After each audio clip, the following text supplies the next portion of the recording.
Ava Brooks' life changed in an instant. What began as a moment of personal humiliation sparked a movement that would transform the corporate world. From facing injustice to reshaping entire industries, Ava's journey takes her from boardrooms to national legislation, challenging businesses to redefine accountability, fairness, and leadership. Along the way, she empowers a new generation of leaders to create lasting change. Curious how one woman's fight for justice could ripple across the globe. Stay tuned to find out.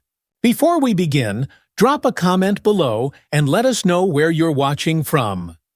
Don't forget to subscribe for more inspiring stories like Ava's. Let's dive in. Ava Brooks sat in the back of the sleek black car, her eyes focused on the cityscape outside the window. The sun was setting, casting an orange glow over the skyline, and she let out a slow breath, feeling the weight of her exhaustion. After 2 weeks of back-to-back meetings and a whirlwind of decisions, she was finally headed home. Her body ached for rest, but her mind buzzed with ideas, as it always did. At 37, Ava had built an empire from the ground up. She was a billionaire now, a name synonymous with innovation and success in the tech industry. But her real passion was in philanthropy. Just hours ago, she had finalized a deal that would provide clean water to thousands of families in rural Africa. It was the kind of work that made all the late nights, tough decisions, and sacrifices worthwhile. Yet, despite her achievements, Ava had always remained grounded. She never flaunted her wealth, rarely wore designer clothes, and preferred practical, modest outfits. To her, success wasn't about flashy cars or private jets, it was about how you used your resources to make the world better. That was what her mother had taught her before she passed, and it was a lesson Ava carried with her every day. Her thoughts were interrupted as the car pulled up to the airport. Ava stepped out, adjusted her simple yet elegant gray coat, and gave a nod to her driver. With just a small handbag in tow, she made her way through the VIP entrance. It was a route she'd taken countless times, but she still felt a sense of quiet gratitude every time she walked through those doors. There had been a time, not too long ago, when she could barely afford a bus ticket, let alone a first-class flight. Inside, the terminal was bustling with passengers rushing to their gates, but Ava moved with calm certainty. Her flight was still an hour away, but she wasn't one to rush. She preferred to arrive early, find her seat, and settle in with a good book. It was one of the few moments of solitude she allowed herself in her hectic life. As she approached the check-in counter, the agent greeted her with a smile, scanning her ticket quickly. "Ms. Brooks, everything is in order. You're all set for your flight," the agent said warmly. Ava smiled back, appreciating the courtesy. "Thank you. I'll head to the gate now," Ava replied, her voice calm and composed. She made her way to the first-class lounge, where the atmosphere was quiet, the chairs plush, and the drinks complimentary. Ava declined the champagne offered to her by the attendant. Instead, she asked for a cup of herbal tea, her favorite remedy for winding down after a long day. As she waited, she pulled out her tablet and glanced over the final reports from her charitable project. Everything was on track, and the impact would be immediate. Clean water was just the beginning. Next, she had plans for education initiatives, healthcare programs, and more sustainable infrastructure in the regions they were targeting. Her heart swelled with a sense of purpose. This was why she worked so hard. Not for the accolades, but for the tangible change she could create. When her flight was called, Ava gathered her things and walked calmly toward the gate. First-class boarding was already in progress, and she was among the last to board. The cabin attendants greeted her with professional smiles as she stepped into the plush first-class section. She felt a wave of relief as she entered, knowing she could finally rest for the next few hours. The cabin was luxurious, with wide leather seats and spacious legroom, but Ava had grown used to such comforts. What she appreciated most was the quiet. She preferred to sit by the window, where she could look out at the vast sky, letting her mind drift as the world moved far below. Ava placed her small bag in the overhead compartment, gently closed it, and settled into her seat. The blanket was soft, and the ambient lighting in the cabin gave off a peaceful glow. This was her sanctuary, a few precious hours where she could disconnect from the demands of her busy life and simply be. As she adjusted her seat and prepared to pull out her tablet, her thoughts drifted to her mother. She would have been proud to see how far Ava had come. Growing up, there were moments when it seemed like they would never escape poverty, but her mother always believed in her, even when no one else did. Her quiet strength had been Ava's anchor through all the challenges she faced on her path to success. With a deep breath, Ava leaned back and let her eyes close for a moment. For the first time all day, she allowed herself to relax. Soon, the flight would take off, and she could finally enjoy the peace she had been craving. As Ava settled into her seat, she heard footsteps approaching from the aisle. A flight attendant appeared, her expression initially neutral, but quickly changing as she looked at Ava. Her name tag read Jenna Riley. Jenna was in her late 30s, her blonde hair pulled into a tight bun, and her crisp uniform perfectly in place. "Excuse me, Mom," Jenna said, her tone overly formal. "Can I see your ticket, please?" Ava looked up, momentarily confused. She had already shown her ticket at the gate, and the cabin was only partially full. Still, she nodded politely and reached for her handbag, pulling out the ticket without hesitation. Handing it over, she watched Jenna's face closely, sensing something was off. Jenna glanced at the ticket, her brow furrowing. She flipped it over, inspecting it more thoroughly than necessary, as if searching for something to confirm her suspicion. "This is for first class," Jenna asked, her voice laced with disbelief. Ava felt a flicker of irritation, but kept her expression calm. "Yes, it is." Jenna hesitated, clearly uncomfortable with the situation. She handed the ticket back but didn't leave. Instead, she continued to stand there, her eyes sweeping over Ava as if assessing her. There was a moment of silence before she spoke again, this time with a more pointed tone. "Are you sure there hasn't been a mistake? It's just this seat doesn't seem like it's for you." Ava's heart sank. There it was, the subtle, insidious judgment. She had experienced it before in boardrooms, at social events, and even in luxury stores. But it never got easier. The assumption that because of the color of her skin or her modest appearance, she didn't belong. She straightened in her seat, her voice firm but calm. "I'm exactly where I'm supposed to be. My ticket is valid." Jenna's lips pressed into a thin line, and for a moment Ava thought she might back off. But instead, Jenna leaned down slightly, lowering her voice as if trying to avoid drawing attention, but making the moment even more humiliating. "It's just that we usually see a different type of clientele in first class." Ava stared at her, the weight of Jenna's words settling over her like a heavy fog. There it was, unspoken, but painfully clear. Different meant white. Different meant people who looked like Jenna. Ava's pulse quickened, her body tensing, but she forced herself to breathe, to stay composed. Years of experience had taught her not to let her emotions show too easily. "I see," Ava said quietly, her voice steady. "And what type of clientele do you expect?" She faltered for a moment, glancing around the cabin as if hoping for backup, but there was none. The other passengers were either engrossed in their own conversations or pretending not to notice the unfolding scene. Ava took a deep breath, knowing she needed to handle this with grace. She wasn't just defending herself, she was defending every person who had ever been made to feel like they didn't belong because of the way they looked.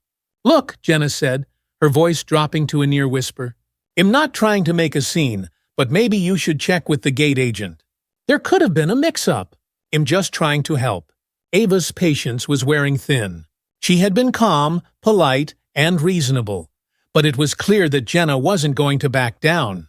"No," Ava said, her voice firm and unwavering. "There's no mix-up. This is my seat. Now, if you don't mind, I'd like to settle in for the flight."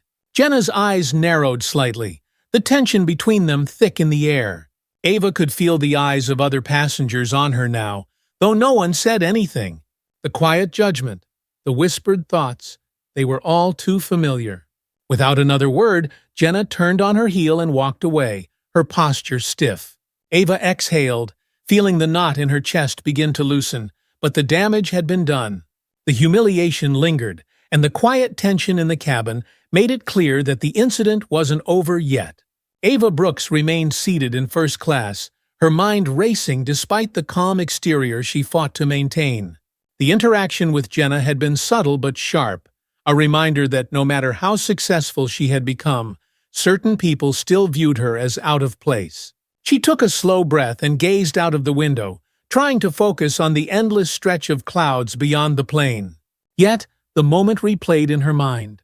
She wasn't sure how long had passed, but soon she heard another set of footsteps approaching. This time they were heavier. Turning her head, Ava saw a tall man with graying hair at his temples and the serious expression of someone who had spent decades giving orders. "The captain." "Good evening," he said, his voice curt with little warmth. Ava nodded politely. "Good evening?" The captain didn't introduce himself. Instead, his eyes darted quickly to her seat number, then back to Ava.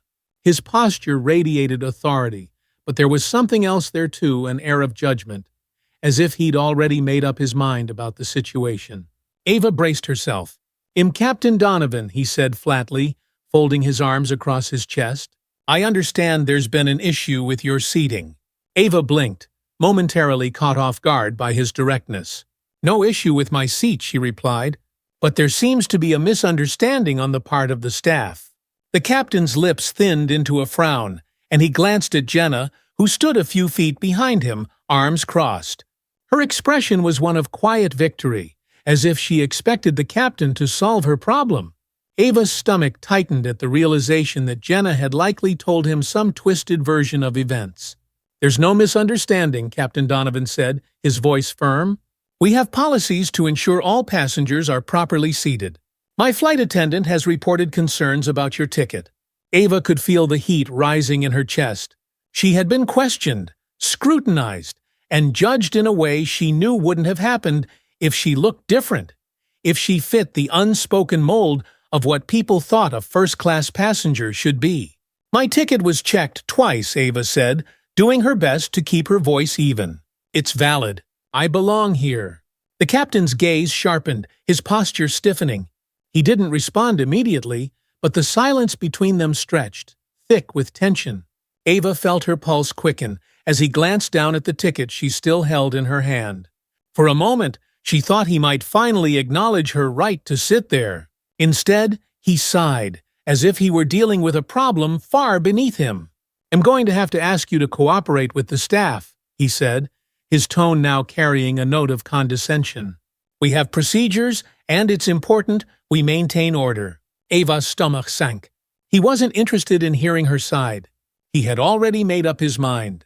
She had seen this before, people in positions of authority who used their power to dismiss and silence those they deemed lesser, without even considering the facts. "I have cooperated," Ava said, her voice tighter now. "I've shown my ticket multiple times. There's no issue with it." Captain Donovan's eyes darkened, and he took a step closer, lowering his voice as if the conversation was now a private reprimand. "Look," he said, "I don't want to escalate this, but I need you to understand that we run a certain kind of service here. Our first-class cabin is a premium experience for a certain type of clientele." Ava felt the air leave her lungs. There it was, the underlying message. He wasn't talking about policies or procedures. He was talking about who they believed was deserving of first-class service, and Ava, by their judgment, wasn't that person. Ava's temper flared, but she forced herself to remain calm. She had fought too hard and come too far to let this man's narrow view of the world dictate her response. "I understand what you're saying," Ava replied, her voice low but steady. "But I've paid for this seat, and I have every right to be here. I won't be moving." Captain Donovan's jaw clenched, his eyes narrowing as he straightened up. He was not used to being challenged, especially not by someone he had already deemed unworthy of his time. The energy in the cabin shifted. Ava could feel the passengers around her beginning to pay closer attention, sensing that something was about to happen. "I'm asking you one last time to comply," he said, his voice hardening. "We don't want any more disruptions for the other passengers." Ava's heart raced, but she didn't waver. This was no longer about just a seat on a plane. It was about her right to exist in a space without being questioned, without being made to feel small or out of place because of who she was. "I'm not disrupting anyone," Ava said, her tone resolute. "I'm sitting in the seat I paid for. If there's any further issue, I suggest you take it up with your superiors." The captain's face flushed with anger, and for a moment Ava thought he might shout. But instead, he straightened his jacket, gave her one last withering look, and turned away. Jenna followed closely behind, shooting Ava a cold, disapproving glance before disappearing into the galley. Ava took a deep breath, her hands gripping the armrests of her seat. The tension in the cabin was palpable, and she could feel the eyes of several passengers on her, though none of them said a word. She leaned back in her seat, willing herself to stay calm. The situation had escalated far more than it should have, and now she was left to sit in the uncomfortable silence, waiting for the flight to take off, unsure if the captain or Jenna would try to further humiliate her. Minutes passed, and Ava stared out of the window, her mind racing with thoughts. This wasn't just about her anymore. It was about everyone who had been made to feel like they didn't belong in spaces they had rightfully earned. Ava had built her company from the ground up, breaking through barriers and shattering glass ceilings, yet here she was, still fighting to be seen as worthy. She had always known that her wealth and success didn't shield her from prejudice, but experiencing it so blatantly on her own airline stung deeply. The weight of the humiliation pressed down on her chest, but she refused to let it break her. She had been through worse, and she would get through this. As the plane finally taxied down the runway, Ava took a deep breath and made a silent vow. This wasn't over. She wouldn't let this experience pass without consequence. Not just for herself, but for every other person who had been treated unfairly because of how they looked, how they dressed, or where they came from. When the plane leveled out in the air, Ava pulled out her phone and typed a quick message to her legal team. "We need to talk. Urgently." The flight landed with a gentle thud, signaling the end of the longest 3 hours of Ava's life. As passengers gathered their belongings and prepared to disembark, Ava remained seated, letting the others file past her. The familiar soft chime of the seatbelt sign turning off seemed distant in the background, overshadowed by the burning sensation in her chest. She had kept her emotions in check for the entire flight, staring out of the window or reading quietly, but the weight of what had happened hung over her like a cloud. Jenna had ignored her for the remainder of the flight, not offering her the usual first-class courtesies: no drinks, no snacks, no warm towels. It was clear that, in their eyes, she didn't belong there, and she was being punished for it in their own subtle way. As the last of the passengers left, Ava gathered her handbag, slung it over her shoulder, and stood. She had made the decision to leave quietly. There would be no public scene. Not yet, anyway.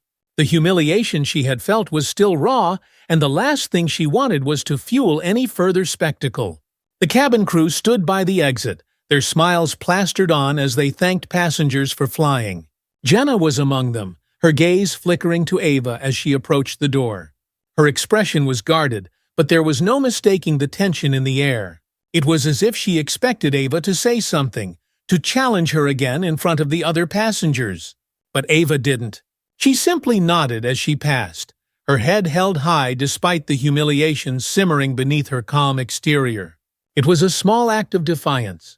Jenna had tried to make her feel small, and yet here she was, walking off the plane with her dignity intact. The walk through the jetway was silent. The cool air hit Ava's face as she stepped into the terminal, a reminder that she was back on solid ground. But her emotions were anything but steady. She felt a wave of anger, sadness, and frustration swirling within her. She had worked her entire life to prove herself in spaces where people like her were often not welcomed, and yet this moment had stripped away all her progress in a single stroke. As Ava walked through the airport, she could feel eyes on her. It wasn't paranoia. She knew that some of the passengers from her flight had recognized her by now. A billionaire, a woman of color, a leader in her industry. How could someone like her be treated so dismissively? They must have wondered.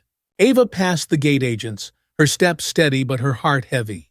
The humiliation clung to her like a shadow, even as she moved through the crowded terminal. But she had been humiliated before, and every time she had risen above it. This time would be no different. When she finally reached the airport lounge, She found a quiet corner and sat down. The space was filled with the muted hum of business travelers, tapping away on laptops or scrolling through their phones. But Ava didn't pay them any mind. She pulled out her phone and dialed Olivia Carter, her longtime lawyer and trusted friend. It rang twice before Olivia answered, her voice warm and familiar. "Ava, I was just about to call you. How was your flight?" Ava hesitated for a moment, the words caught in her throat. Then, with a deep breath, she began. "It was a disaster," Ava said, her voice low and controlled, but tinged with the frustration she had kept bottled up. "I was humiliated. I need your help." Ava sat in the lounge, her heart pounding as she relayed the events of the flight to Olivia Carter. Each word felt like a release of the humiliation she had been holding in since stepping onto the plane. Olivia, ever the steady voice of reason, listened without interrupting. She knew Ava's usual calm demeanor, but today, even she could sense a fire simmering beneath her friend's usually composed exterior. "They didn't just question my ticket, Olivia," Ava said, the frustration in her voice growing. "They questioned me, who I am, whether I deserved to be there. And this wasn't just a flight attendant, it was the captain. The pilot. He treated me like I was some sort of imposter." Olivia's voice remained calm but filled with purpose. "I'm so sorry you had to go through that, Ava. This is unacceptable. I can tell you right now, we won't let them get away with this." Ava paused, the words sinking in. Olivia had always been her go-to in times of crisis. As one of the most respected attorneys in the corporate world, she had helped Ava navigate legal and personal challenges for years. But this felt different. This wasn't just about Ava's personal dignity. This was about something larger, a system that had been left unchecked for too long. "We need to handle this carefully," Ava said, her mind already thinking ahead. "I don't want to blow it up in the media right now. Not yet. If we go public too early, they'll spin it. I want to gather evidence. I want to know if this has happened before. And if it has, I want to stop it from happening again. Not just for me, for everyone." Olivia didn't hesitate. "I'll get the ball rolling immediately. First, we'll start with an internal investigation. Quietly. We'll request records of any complaints filed against that crew, Jenna and Captain Donovan. I'll also have my team reach out to other passengers who were on the flight. We need witnesses. And if there's a history of this kind of behavior, we'll find it." Ava felt a weight lifting slightly. She had taken the first step toward reclaiming her dignity. This wouldn't be about retaliation for personal satisfaction. It would be about exposing a culture that had allowed discrimination to flourish, unchallenged, in places where equality should have been the standard. "And what about the company?" Olivia asked, her tone more cautious now. "Do you want to inform the board? After all, you own a controlling stake. You could issue directives immediately." Ava shook her head, though Olivia couldn't see her. "Not yet. I want to have a clear plan in place before we involve them. This isn't just about two people. This is about the culture in the entire organization. If I go to the board without a strategy, it'll get buried in bureaucracy, or worse, dismissed as an isolated incident." Olivia was quiet for a moment, then said, "Understood. Well, proceed with discretion." Ava ended the call feeling a strange mix of emotion, relief, anger, and determination all swirling inside her. She glanced around the lounge. Everyone was moving on with their lives, unaware of the storm brewing inside her. To them, she was just another business traveler waiting for her next flight. But to Ava, this moment was a turning point. This fight wasn't just for her, it was for every person who had ever been treated as if they didn't belong. By the time Ava arrived back at her penthouse apartment in the heart of the city, Olivia had already begun coordinating the investigation. Ava's phone buzzed repeatedly with updates mails from her legal team, reports being requested, files being pulled. The machine had been set in motion. She walked to the window of her apartment, the city lights twinkling below her like a sea of stars. The view was stunning, but tonight it didn't bring her the peace it usually did. Ava had spent years building her empire, pulling herself up from nothing, and creating opportunities not just for herself, but for others who had been overlooked or pushed aside. Yet here she was, still fighting for the most basic level of respect. Her thoughts drifted back to the flight Jenna's dismissive tone, the captain's cold judgment, the way the other passengers had looked away, too uncomfortable to acknowledge what was happening. It was all too familiar.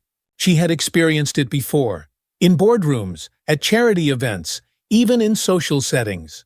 People making snap judgments based on her skin color, her gender, or her modest attire, without knowing a thing about who she really was. Ava wasn't naive.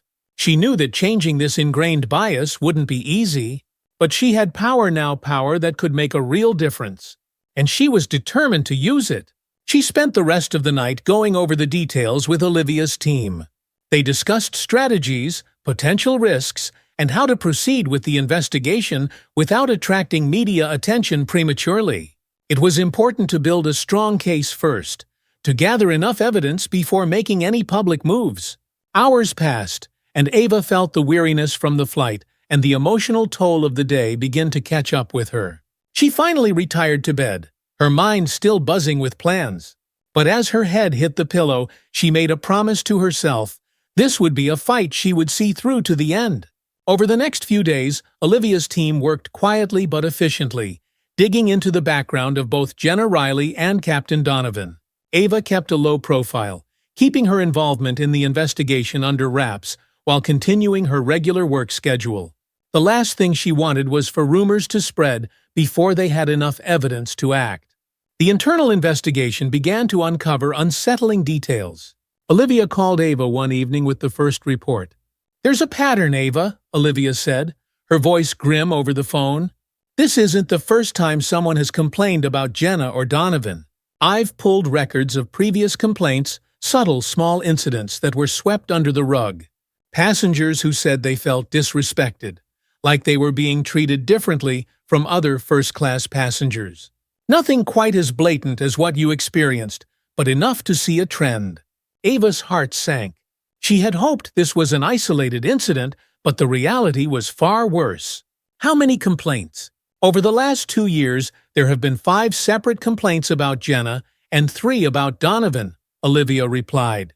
But none of them were escalated beyond customer service. The airline's internal review dismissed them as misunderstandings. Ava's mind raced. She had always believed in her company, had trusted that it upheld the values of equality and respect she had built her brand on. But now, it was clear that the system was broken. People had been mistreated, and their voices had gone unheard. "We need to dig deeper," Ava said, her voice firm. "I want to know how these complaints were handled, who reviewed them, who decided they weren't worth pursuing. If there's a culture of ignoring these kinds of issues, we have to expose it." Olivia agreed. "We're already working on it, and we're reaching out to the passengers who filed those complaints. We'll see if they're willing to provide statements." Ava knew it wouldn't be easy to get people to come forward. Many passengers might feel their complaints were too small to make a difference, or that it wasn't worth reopening old wounds. But she was determined to give them a voice. This wasn't just about her anymore, it was about ensuring that no one else would have to endure what she had. As the investigation continued, Ava found herself thinking about the passengers who had remained silent during the incident on her flight. None of them had spoken up to defend her, even when it was clear she was being singled out. She couldn't entirely blame them. Many people didn't want to get involved in uncomfortable situations, especially when they weren't directly affected. But it still hurt. It was a reminder of how easy it was for people to look the other way when injustice didn't personally impact them. Days turned into weeks, and Olivia's team gathered more and more evidence. Statements from past passengers painted a troubling picture. Some had felt subtly disrespected by Jenna's tone or attitude, while others had experienced outright discrimination, though none had taken it as far as filing a formal complaint. But now, with Ava's backing, they were more willing to speak out. Ava reviewed the growing pile of documents and testimonies, each one strengthening her resolve. It was clear that this wasn't just about one bad flight attendant or one dismissive captain. It was about a culture of complacency, a system that had allowed these behaviors to persist unchecked. And it was time to put an end to it. Ava Brooks stood at the window of her corner office, watching the bustling city below. From up here, everything seemed so distant, so controlled. But Ava knew that control was an illusion. What was happening behind the scenes at her own company was far from manageable. The investigation had revealed more than just a few bad actors. There was a culture, hidden in plain sight, that had allowed discrimination to thrive. And now, as she prepared to face her company's leadership, Ava knew the road ahead would not be easy. A knock on the door broke her thoughts. Olivia Carter stepped into the office, her expression as composed as always, though Ava could sense the tension beneath the surface. "We're ready," Olivia said, holding a slim folder of documents. "Everything is in place. The board has been briefed, and they've called an emergency meeting." Ava nodded, but her mind was already anticipating the resistance she would face. It wasn't just about Jenna Riley or Captain Donovan anymore. This was about changing an entire system, and that kind of change often faced its fiercest opposition from within. She had seen it before, people resistant to acknowledge that they had been complicit, even unintentionally, in allowing discrimination to persist. And worse, those who saw it as an attack on the status quo. "Let's do this," Ava said, her voice steady but determined. Together, they walked toward the boardroom, where the most important meeting of Ava's career awaited. The boardroom was large and sleek, with panoramic views of the skyline that might have inspired awe on a normal day. But today, the atmosphere inside was thick with tension. As Ava entered, she saw the familiar faces of the company's senior leadership, some of whom had been with her from the very beginning. At the head of the table sat David Harrington, the company's chief operating officer, a man who had always been a staunch supporter of Ava's vision, but who was known for his pragmatic, sometimes conservative approach to change. Ava could feel the eyes of the room on her as she took her seat at the head of the table. Olivia sat next to her, her legal team prepared to present the findings. David, however, didn't look as welcoming as usual. His expression was guarded. "Thank you all for coming," Ava began, her voice calm but firm. "I've asked for this meeting because there is a serious issue within our organization that we need to address immediately. An internal investigation has revealed patterns of discriminatory behavior that have gone unchecked for far too long. This behavior goes against everything our company stands for, and it's time we take action." David leaned forward, folding his hands in front of him. "Ava, we've reviewed the findings. I agree that the incident you experienced was unacceptable, and no one is disputing that. But I am concerned about the scope of the changes you're proposing. You're suggesting a complete overhaul of our policies, mandatory training for all employees, and a review of past complaints. This could disrupt our operations, not to mention the potential cost." Ava held his gaze undeterred. "This isn't just about one incident, David. We have documented evidence of multiple complaints that were ignored or mishandled. The cost of doing nothing is far greater than the cost of making these changes. If we allow this to continue, we risk not only legal consequences, but the integrity of our entire brand."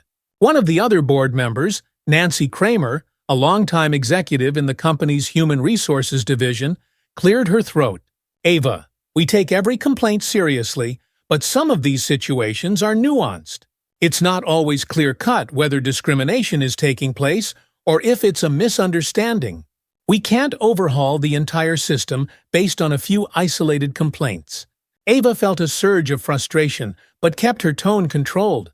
Nuanced or not, the fact that people or customers feel disrespected or mistreated is enough to warrant a change. It's our job to ensure that every passenger is treated fairly, regardless of their background, appearance, or financial status. Nancy shifted uncomfortably but said nothing more. Olivia then stepped in, presenting the formal findings of the investigation. She detailed each complaint, highlighting the common threads between them: patterns of dismissive behavior, passive-aggressive comments, and, in some cases, blatant disrespect. As she spoke, Ava watched the reactions of the board members. Some looked concerned, others skeptical. When Olivia finished, David leaned back in his chair, his expression still serious. "I understand your passion for this, Ava, and I'm not saying we shouldn't take action. But we have to be realistic. Implementing these changes on the scale you're proposing could impact our bottom line. Training programs, legal reviews, customer outreach, it all adds up. Ava knew this was coming. She had expected resistance, especially from those more concerned with the financial aspect of the business. But this wasn't just about money. It was about values, about building a company that truly reflected the principles she had fought for. "I'm aware of the costs," Ava said evenly. "But what we're dealing with here is a matter of long-term sustainability.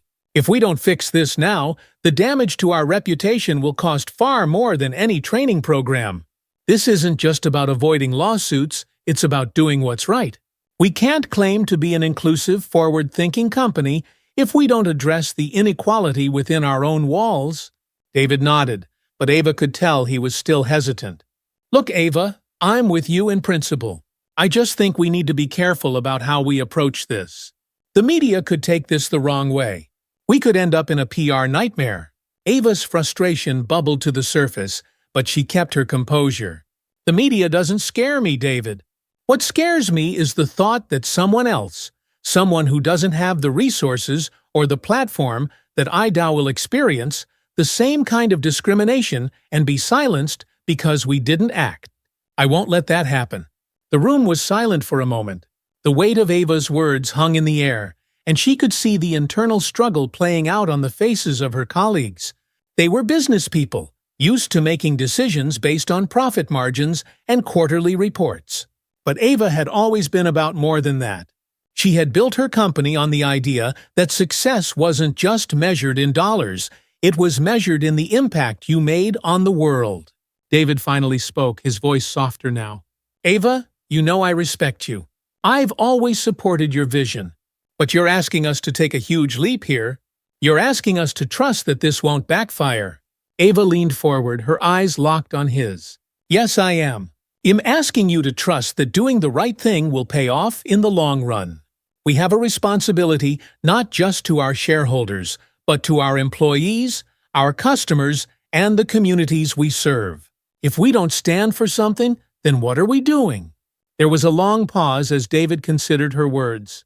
The other board members exchanged glances, and for a moment Ava thought she might have lost them. But then David sighed, his shoulders relaxing just a fraction. "All right," he said finally. "Let's proceed with the internal reforms. But we do this carefully, step by step. We'll start with the training programs and the review of our complaint processes. We can expand from there based on the results." Ava nodded, feeling a surge of relief. It wasn't everything she wanted, but it was a start. And in her experience, sometimes that was all you needed to create real change. "Thank you," Ava said, her voice steady but filled with determination. "We'll make this work."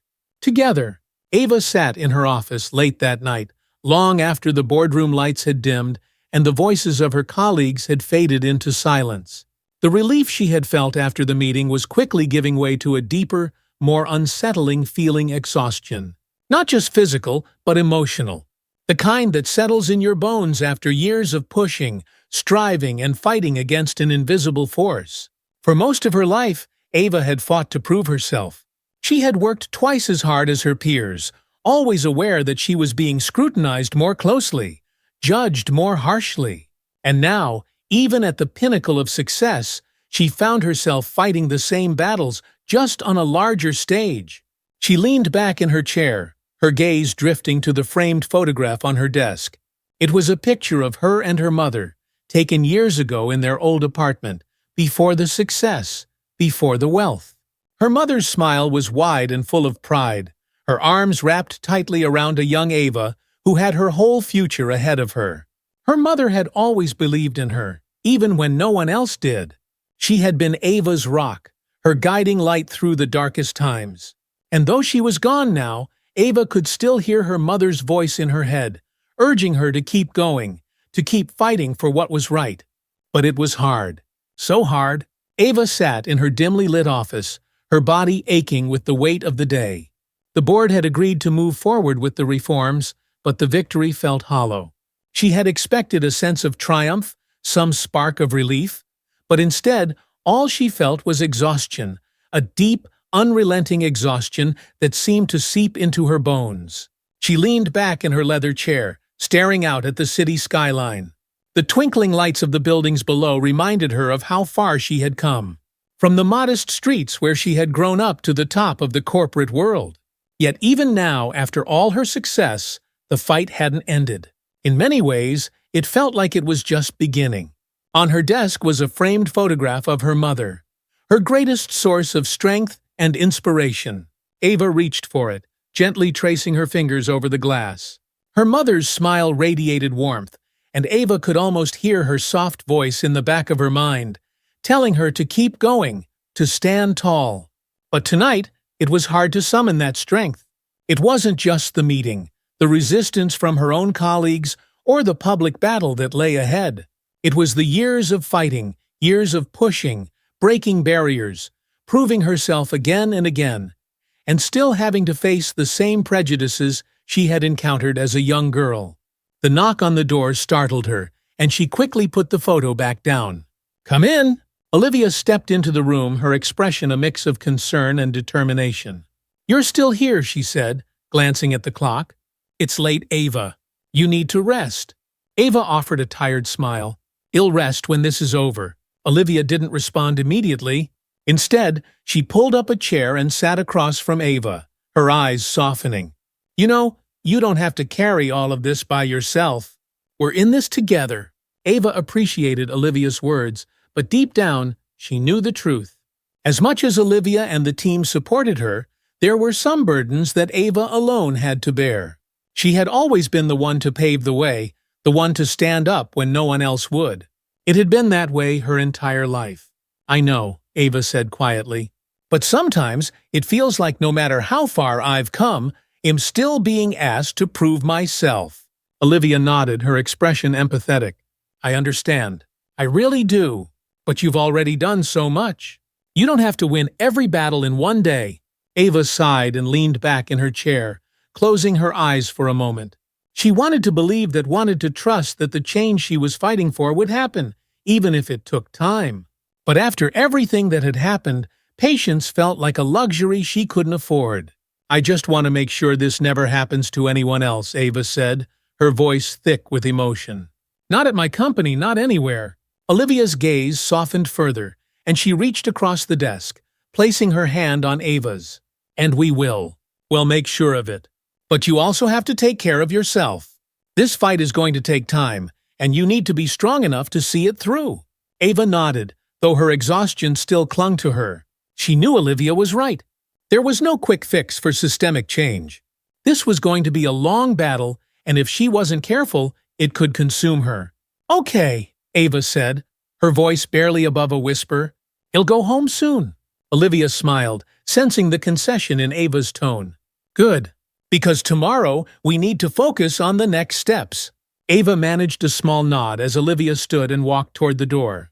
She watched her friend leave, feeling a deep sense of gratitude for her loyalty and strength. Still, even with Olivia's support, the emotional toll of the day weighed heavily on her. As the door clicked shut behind Olivia, Ava turned her gaze back to the photo of her mother. In the quiet of the office, she allowed herself a moment of vulnerability.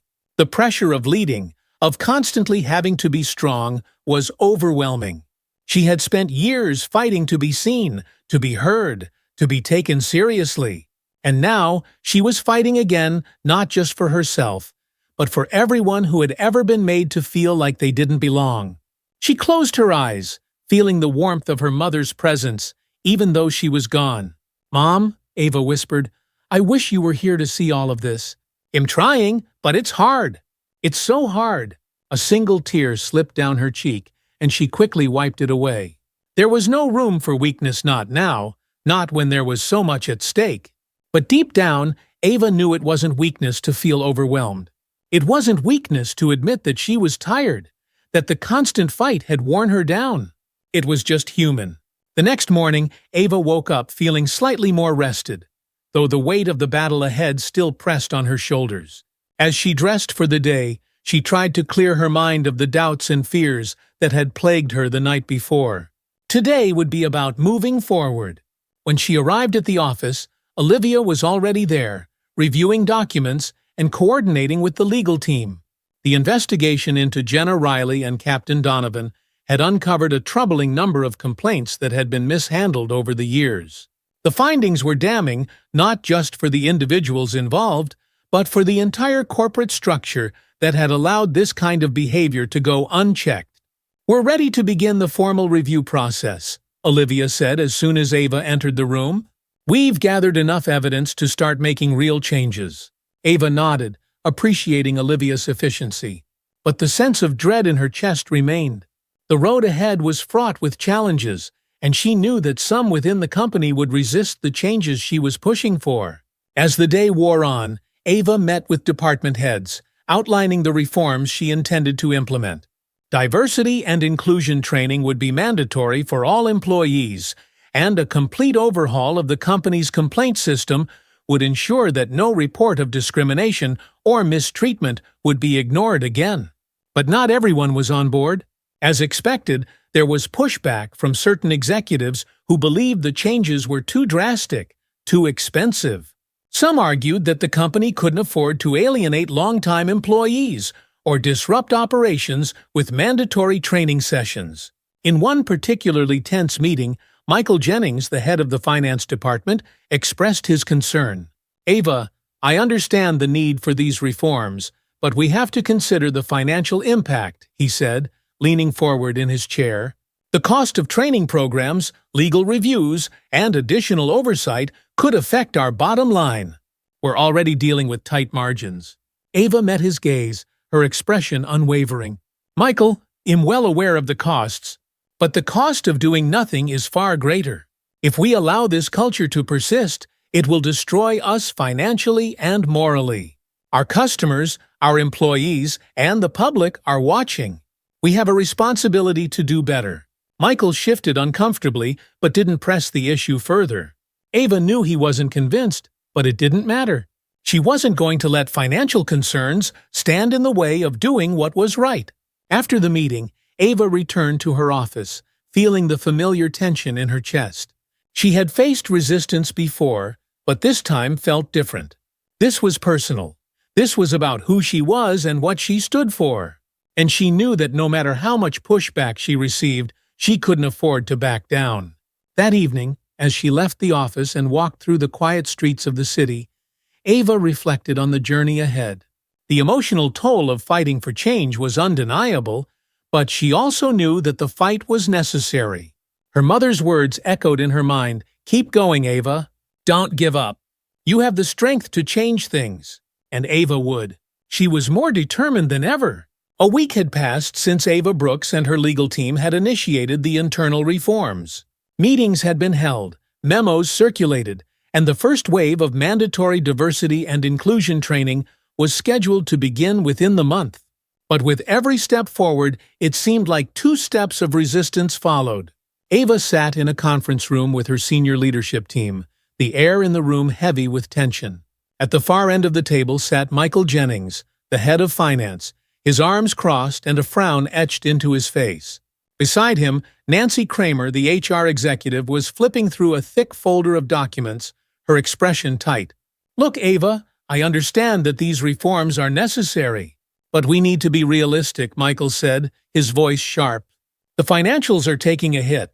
We're reallocating resources for this new training initiative, and there's growing frustration among the staff. People are worried." Ava held his gaze, her jaw tight but her voice calm. "Worried about what, Michael?"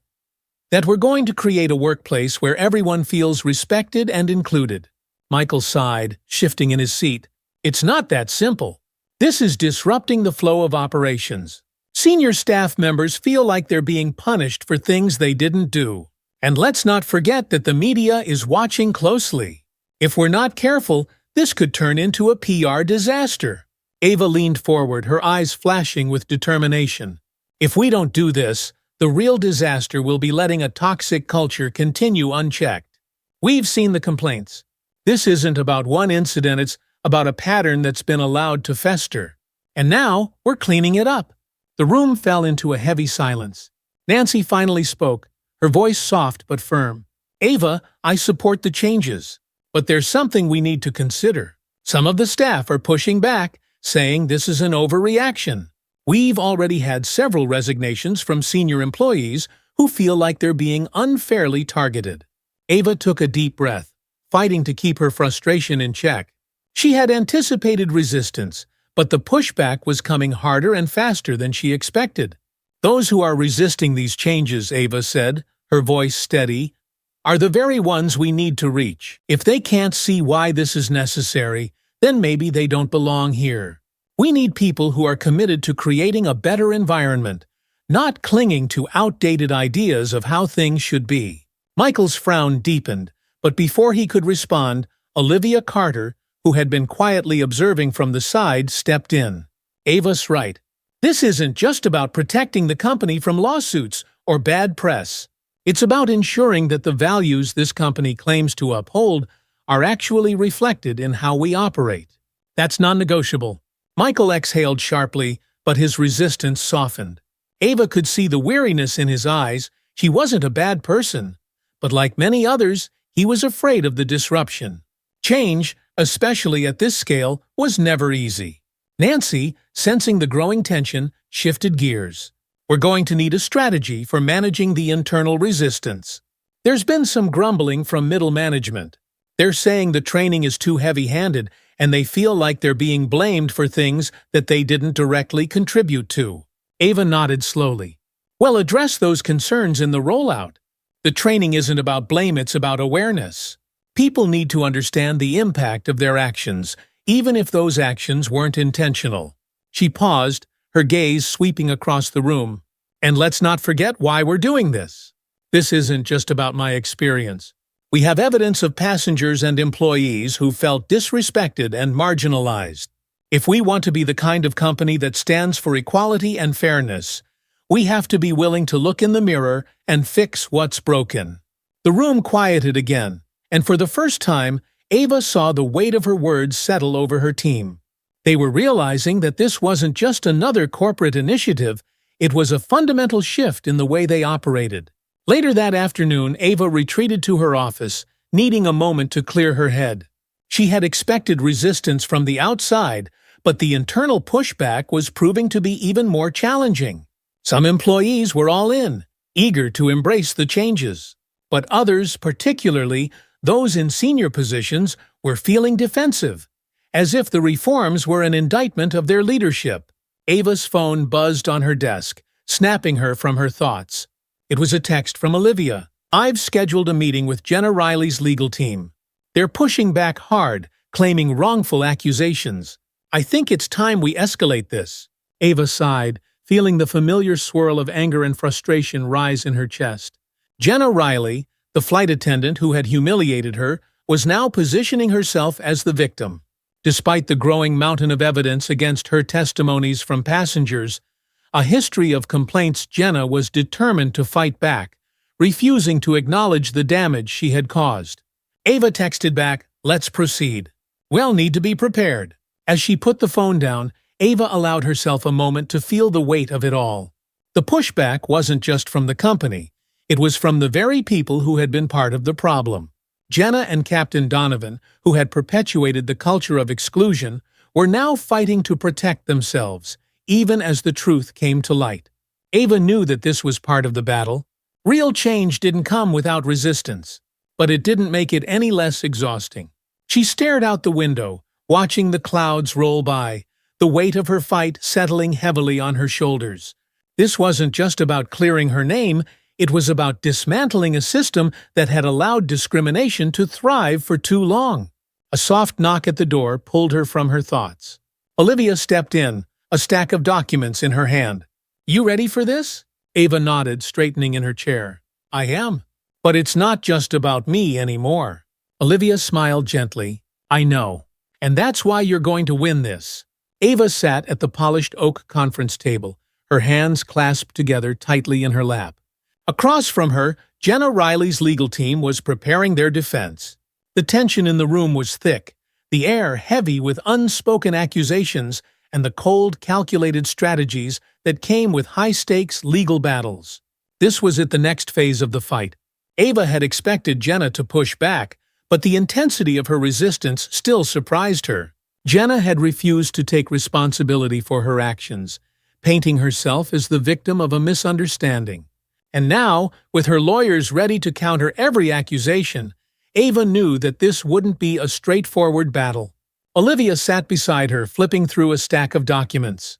"They're going to argue that Jenna was simply following protocol," Olivia said quietly, her tone calm but firm. "But we've got enough evidence to show that this was just about policy, it was about bias. We'll focus on the pattern of behavior, the history of complaints." Ava nodded, feeling the familiar surge of determination rise within her. She had been fighting battles her entire life, but this one was different. This wasn't just about clearing her name or seeking personal justice. This was about exposing a culture that had allowed people like Jenna to get away with discrimination for far too long. The door to the conference room opened, and Jenna Riley entered, flanked by her lawyers. Her expression was tight, her eyes flicking to Ava briefly before she sat down. Ava felt a strange mix of emotions, anger, frustration, but also a deep sense of resolve. This was the woman who had publicly humiliated her, who had questioned her right to exist in a space that she had rightfully earned. And now they were face to face again, but this time the power dynamic had shifted. The lead attorney for Jenna's team, Robert Marston, seasoned lawyer with decades of experience in corporate law, cleared his throat and began. "Ms. Brooks, we believe there has been a significant misunderstanding here. Our client, Ms. Riley, was merely following airline procedures. She had no intention of causing any harm or discomfort. Any suggestion of discriminatory behavior is, frankly, baseless." Ava remained silent, letting Olivia handle the response. "We've reviewed the airline's policies thoroughly," Olivia said, her voice sharp and clear. "There is no protocol that justifies singling out a passenger based on appearance or assumptions. This was not an isolated incident. We have multiple complaints against Ms.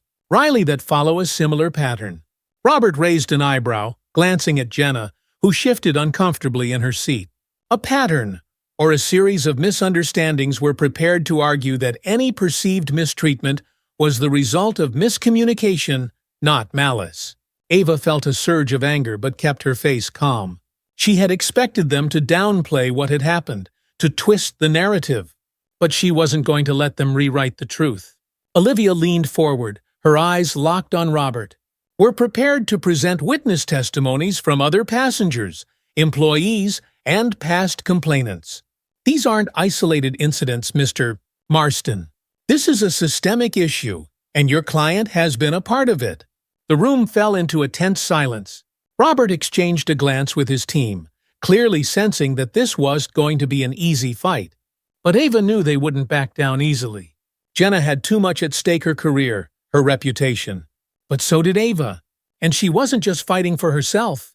She was fighting for everyone who had ever been made to feel like they didn't belong. Ava left the tense legal meeting, her mind racing.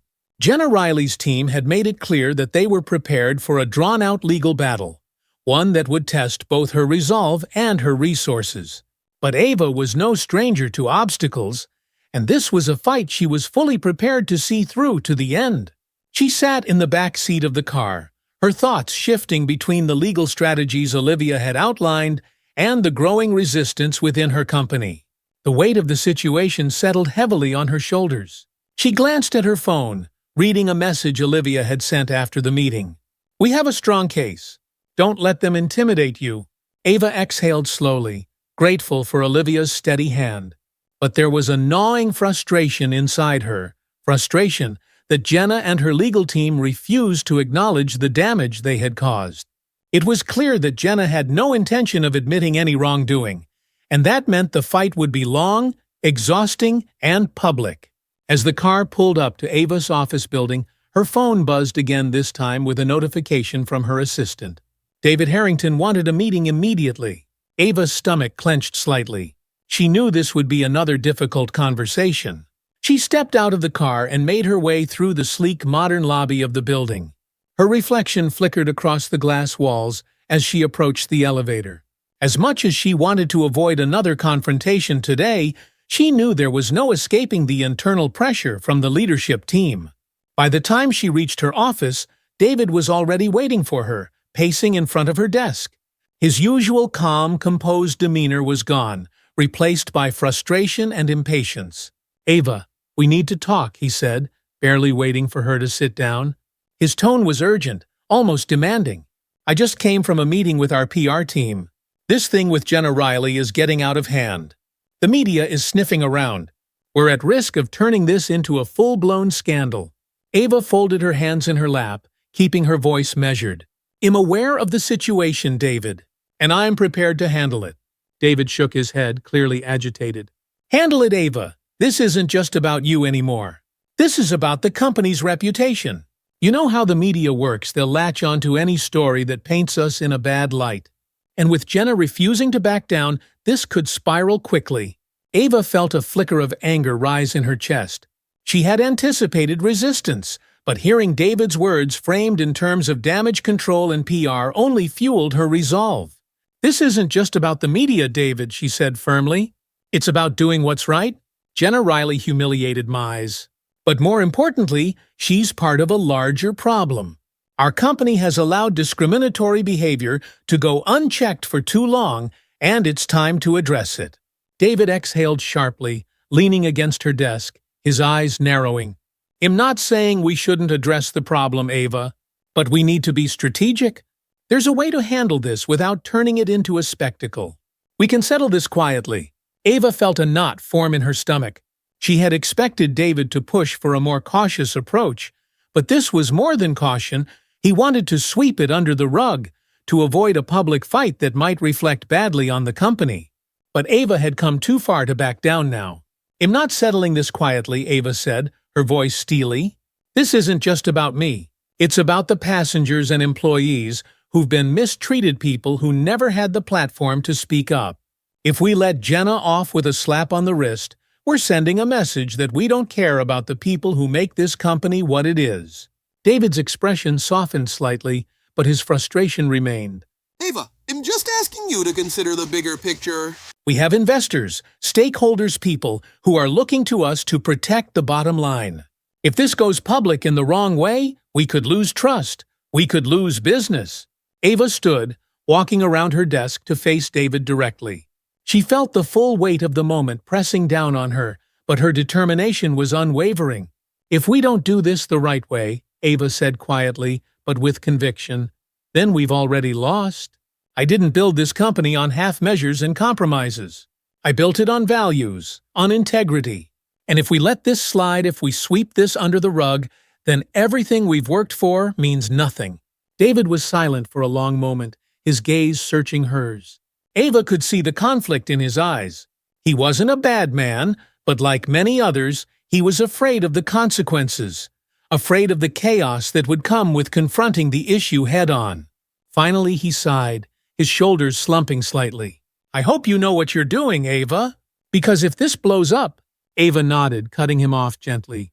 "I do know what I'm doing, and I'm prepared to deal with the consequences." David gave her one last look before turning to leave. As the door closed behind him, Ava let out a slow breath, feeling the tension in her body ease just a little. She knew that the road ahead would be filled with challenges, but she also knew that backing down wasn't an option. The following week brought more intense legal maneuvering, as Jenna Riley's team continued to push their narrative of innocence and misunderstanding. But Ava and Olivia were prepared. The evidence of Jenna's pattern of behavior, combined with witness testimonies, was strong enough to move forward with confidence. And then a breakthrough came. One evening, as Ava sat in her office reviewing documents, she received an email from Christine Larkin, a former flight attendant who had worked with Jenna Riley for years. The subject line read, "I need to tell you something." Ava clicked on the email, her eyes scanning the message quickly. Christine's words were direct, but filled with the weight of someone who had been holding back for too long. "Ava, I don't know if you remember me, but I used to work as a flight attendant for your airline. I was there the day you were on that flight with Jenna. I saw everything. But it's not just about that day. There are things you need to know about Jenna and the way she treated passengers over the years. I'm willing to give a statement, but I didn't feel safe doing it before. I hope you'll hear me out." Ava felt her heart skip a beat as she read Christine's email. This was it, the piece of the puzzle she had been waiting for. Someone from the inside, someone who had witnessed Jenna's behavior firsthand and was now ready to speak out. Ava immediately forwarded the email to Olivia, with a single line of text: "Call her. Let's make this happen." The following day, Ava and Olivia met with Christine in person. The former flight attendant was nervous, her hands trembling slightly as she recounted her experiences working with Jenna. She spoke about the subtle ways Jenna had mistreated passengers, particularly those who didn't fit her narrow view of what a first-class passenger should look like. Christine had seen it time and time again, passengers like Ava, treated with disdain or suspicion simply because of their appearance. "I always wanted to say something," Christine admitted, her voice cracking. "But I was afraid of losing my job." Jenna had seniority, and speaking out against her wasn't easy. "But after what happened to you, I can't stay silent anymore." Ava listened intently, her heart heavy with both gratitude and sadness. Gratitude that Christine had finally come forward, and sadness that so many others had likely stayed silent out of fear. "We're going to make sure your voice is heard," Ava said, her voice steady but filled with emotion. "This is bigger than just one person. It's about changing the way we treat everyone." Christine nodded, tears welling in her eyes. "I just want things to be different." "They will be," Ava promised. "You'll make sure of it." The boardroom was silent, filled only with the soft hum of the building's air conditioning. Ava sat at the head of the table, her hands resting calmly in her lap. Across from her sat Jenna Riley, her lawyers, and a few senior airline executives who had become key players in the internal investigation. The tension in the room was palpable, as though everyone was holding their breath, waiting for the inevitable storm to break. Jenna's face was a mix of defiance and nervousness. She hadn't expected the case to escalate to this point. Initially, she had believed it would be quietly handled, with a settlement or a slap on the wrist.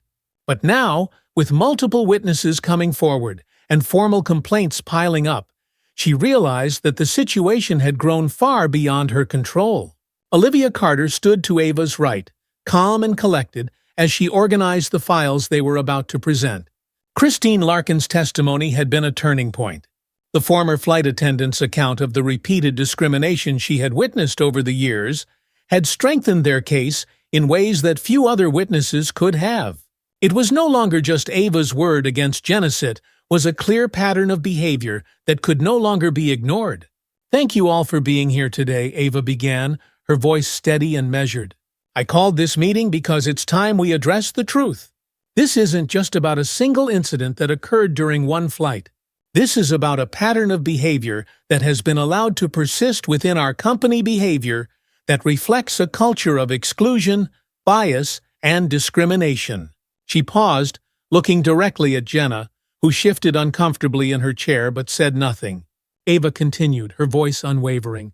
"Jenna, the way you treated me on that flight was unacceptable. But it's not just about me.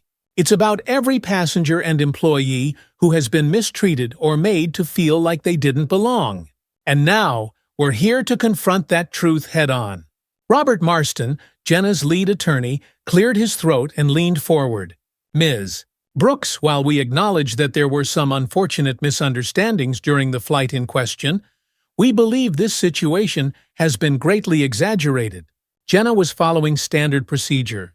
Ava held up a hand, stopping him mid-sentence. "No, Mr. Marston. This is not about standard procedure. We've reviewed the procedures thoroughly, and nothing in them justifies what happened. This is about personal bias, about the way people are treated based on how they look, not who they are. And I won't allow this to be downplayed as a misunderstanding." Olivia stepped forward, holding up a file of documented complaints. "We have multiple witnesses and former employees who have come forward to corroborate Ava's experience. This isn't an isolated event, Mr. Marston. It's a pattern." Christine Larkin's testimony details several incidents where Jenna acted in a discriminatory manner toward passengers of color or those who didn't fit her personal perception of what a first-class passenger should look like. Jenna's face paled, her eyes darting between her lawyer and the executives at the table. She hadn't anticipated that Christine, a former colleague, would turn against her. But Christine's courage in coming forward had changed everything. "We have records of complaints that were ignored or dismissed," Olivia continued, flipping through the pages. Complaints that, frankly, should have been taken seriously long ago. If they had been addressed properly, we might not be sitting here today. Ava glanced at David Harrington, the chief operating officer, who sat quietly at the far end of the table. His expression was difficult to read, but Ava could see the tension in his shoulders. He had been caught between supporting her vision for the company and managing the potential fallout from this legal battle. Now it was clear that there was no middle ground. The company had to choose a side. Either it stood for the values of fairness and inclusion, or it would continue to enable discriminatory practices. "We're prepared to take this to court," Olivia said, her tone firm. "But we'd prefer to resolve this internally, with full accountability and corrective action." Jenna Riley's actions have been damaging to both the company and its passengers. It's time for her to take responsibility. Jenna's lawyer, Robert, leaned forward, his voice firm but clearly on the defensive. "Ms. Brooks, Miss Carter, I think we can all agree that this situation has been difficult for everyone involved. But let's not lose sight of the fact that Jenna was acting within her role as a flight attendant, trying to ensure the safety and comfort of all passengers." Ava cut him off again, her patience wearing thin. "No, Mr. Marston, this isn't about safety or comfort. This is about respect, about human dignity, and the fact that you're still trying to frame it otherwise tells me you don't understand the gravity of what's happening here." She turned her gaze back to Jenna, her voice softening but still carrying the weight of her conviction. "Jenna, I'm giving you the opportunity to own up to what you did. To admit that what happened on that flight and in other instances it was wrong." This is your chance to make things right, not just for me, but for everyone who has been affected by your actions." For a moment the room was silent. Jenna's face was tense, her fingers gripping the arms of her chair. Ava could see the internal battle playing out in her eyes, the fear of losing everything she had worked for, the stubbornness of not wanting to admit fault, and perhaps, just beneath the surface, the faint flicker of remorse. Jenna's lawyer leaned in to whisper something to her, but Ava could see that the real struggle was happening within Jenna herself. After what felt like an eternity, Jenna finally spoke, her voice low and unsteady. I didn't mean to hurt anyone," Jenna said, her eyes downcast. "I was just trying to do my job." Ava didn't respond immediately, allowing Jenna to continue. "I've worked for this airline for years, and I always thought I was doing the right thing," Jenna said, her voice breaking slightly. "But I see now that I wasn't thinking about how my actions affected people. I was wrong." Ava remained silent, waiting. "Really bad." Jenna looked up, meeting Ava's eyes for the first time. "I'm sorry, Ava. I really am. I didn't see it before, but I do now, and I'll do whatever it takes to make things right." Ava nodded, the weight of the moment settling in her chest. Jenna's apology was far from perfect, and there was still a long road ahead. But it was a start. A necessary step toward accountability and healing. "We'll discuss the terms of a resolution," Olivia said, her voice cutting through the silence. "But we expect full cooperation moving forward. This isn't just about closing the case, it's about making sure that this never happens again." Jenna nodded, her shoulders slumping slightly as the reality of the situation sank in. Her lawyer remained quiet, clearly aware that the fight had shifted in Ava's favor. Ava glanced at David and the other executives, who were still processing the gravity of what had just unfolded. There was no going back now. The company had reached a crossroads, and Ava had made it clear which path they would be taking. "This isn't the end," Ava said quietly, addressing the room. "It's the beginning of something better. We're going to rebuild this company from the ground up, and that starts with owning our mistakes and making real changes." The meeting adjourned shortly after, and as the others filed out of the room, Ava remained seated for a moment, letting the quiet settle around her. It wasn't victory, not yet. There was still so much work to be done. But it was a step forward.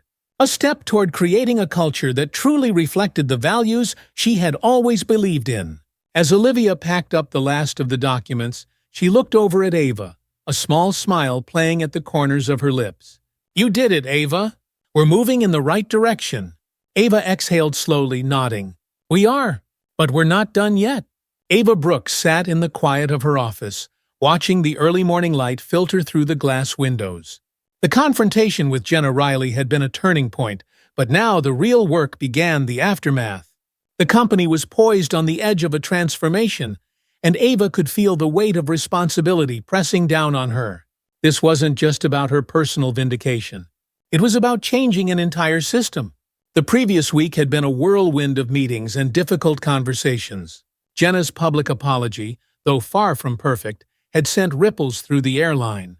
For the first time, employees were openly talking about the culture that had silently permeated the company for years. Some were uncomfortable with the shift, while others, particularly those who had quietly suffered, began to feel hopeful that real change was coming. Ava's phone buzzed on her desk, breaking her from her thoughts. It was a message from Olivia. "Court ruled in our favor. Formal settlement agreement being drafted. We can discuss terms today." Ava's heart skipped a beat. They had won. After months of legal battles, emotional strain, and seemingly endless meetings, the court had ruled in their favor. Jenna Riley would face formal consequences for her actions, and the airline would be held accountable for its role in allowing discriminatory behavior to persist. But more importantly, this legal victory meant that the reforms Ava had been pushing for could no longer be brushed aside. Ava leaned back in her chair, closing her eyes for a moment as the weight of the news settled in. It wasn't just about the legal victory, it was about the validation of everything she had fought for. The truth had been laid bare, and now the company had no choice but to move forward with the comprehensive changes she had envisioned. Later that afternoon, Ava and Olivia met with the airline's legal and executive teams to finalize the terms of the settlement. David Harrington, the chief operating officer, sat across from them, looking more composed than he had in previous weeks. Ava could sense that the reality of the situation had finally sunk in for him. The time for resistance had passed. It was time to rebuild. Olivia, ever the professional, laid out the terms in a calm, precise manner. As part of the settlement, the airline will implement mandatory diversity and inclusion training for all employees, starting at the executive level and extending to every member of staff, from flight attendants to ground crew. David nodded, though his expression remained neutral. Ava could tell he still harbored some concerns about the financial impact of the reforms, but he also understood that there was no turning back. "We'll also be reviewing the complaint process," Olivia continued. "Every report of discrimination or mistreatment will be thoroughly investigated, and no complaints will be dismissed without a full review by an independent committee." David shifted slightly in his seat, his eyes meeting Ava's. "Ava, you know this isn't going to be easy. Implementing these changes across the entire company will take time and resources." Ava nodded, her voice steady. "I understand that, David. But doing the right thing isn't always easy. This is about more than just protecting the company from legal consequences. It's about creating a culture where everyone is treated with respect, where every passenger and employee feels safe and valued." David sighed but nodded in agreement. "You're right. We should have addressed this a long time ago." Olivia continued with the rest of the terms. Jenna Riley would be placed on leave, pending further investigation, and the company would make a public commitment to addressing systemic discrimination. The airline would also provide compensation to affected employees and passengers who had come forward with complaints. When the meeting concluded, Ava felt a sense of closure beginning to take root. It wasn't about punishment or retribution. This was about making sure that what had happened to her and to others like her would never happen again. In the days that followed, the news of the settlement broke, sparking a media frenzy. Headlines splashed across newspapers and news sites. "Airline settles in discrimination case, major reforms on the way." CEO Ava Brooks leads fight for corporate accountability. Airline faces reckoning after racial discrimination lawsuit. For the first time, Ava wasn't anxious about the media attention. This was the story she wanted out there, a story about transformation, about owning up to mistakes and pushing for a better future. The narrative had shifted from a scandal to one of accountability and growth. The public response was overwhelmingly supportive. Messages flooded in from across the world, customers, employees, and even people who had never flown with the airline, thanking Ava for standing up, for refusing to let the issue be swept under the rug. Some shared their own stories of being mistreated or overlooked, inspired by Ava's determination to fight back. But Ava's focus was already on the future. The reforms were being rolled out across the company, starting with the senior leadership team. The diversity and inclusion training sessions were designed not just as a formality, but as a real opportunity for change. The program would include practical workshops where employees would learn how their unconscious biases could affect their work and how to create a more inclusive environment for all passengers. Ava personally oversaw the training for the executive team, determined to ensure that the changes started at the top. She stood at the front of the room, addressing the group of senior leaders, some of whom had been with the company since its inception. "This is where the real work begins," Ava said, her voice strong but filled with purpose. "It's not enough to implement policies. We have to live them. We have to show our employees, our customers, and the world that we're committed to being better." There were murmurs of agreement around the room, but Ava knew that words were only the beginning. Action was what mattered now. Real change required commitment, and she was prepared to lead that charge. A few weeks later, as the dust settled and the company began to adjust to the new changes, Ava found herself sitting in her office once again, looking out at the city skyline. The sun was setting, casting a warm glow over the buildings. The long journey, filled with emotional highs and lows, was finally beginning to pay off. Her phone buzzed with a message from Olivia: "Training sessions going well. Staff feedback is positive so far. We're making progress." Ava smiled, feeling a sense of quiet satisfaction. The path had been difficult, but every step had been worth it. The culture of the airline was shifting, little by little, toward one of fairness and respect. There was still much work to be done, but the foundation had been laid. A knock at the door pulled her from her thoughts. It was Christine Larkin, the former flight attendant who had come forward with her testimony. She had recently rejoined the airline in a new role, part of the newly formed Diversity and Inclusion Committee.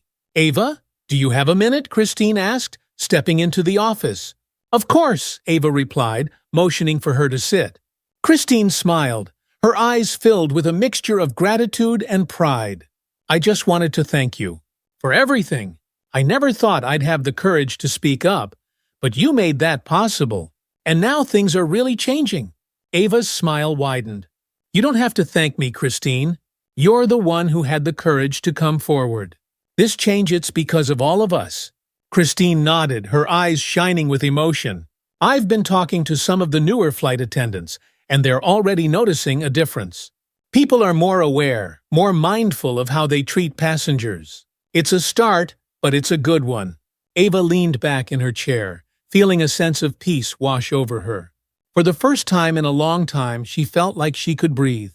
The airline was on the path to becoming the company she had always envisioned, a place where everyone, regardless of who they were or what they looked like, was treated with dignity and respect. "We've come a long way," Ava said softly, "but we're not done yet." Christine nodded in agreement. "No, we're not. But at least now, we're moving in the right direction." Months had passed since the settlement was finalized, and the airline was slowly but surely transforming. The diversity and inclusion initiatives had expanded beyond training sessions to include mentorship programs, employee resource groups, and a new system for handling complaints that ensured every issue was addressed with transparency and accountability. Ava had made sure to stay deeply involved in the process, regularly meeting with staff and listening to their feedback.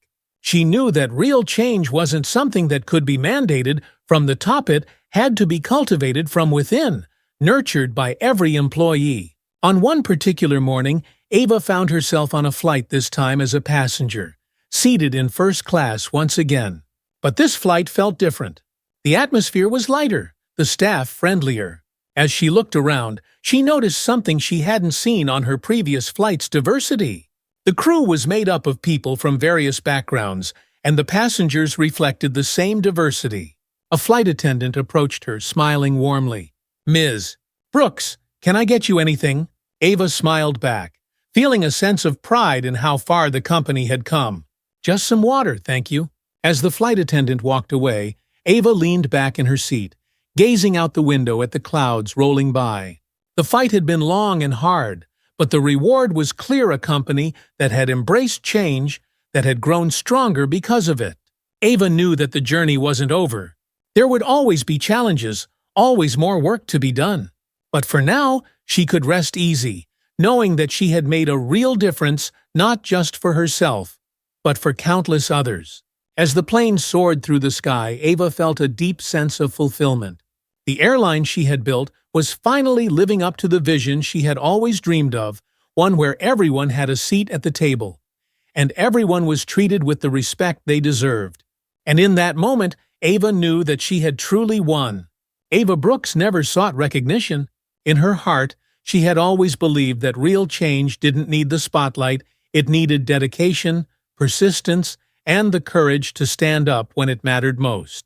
As the months turned into a year since the settlement, her life had settled into a new rhythm. The airline had undergone a transformation that extended beyond its policies. It had reshaped its identity. And while Ava felt a deep sense of accomplishment, she knew there was still more to be done.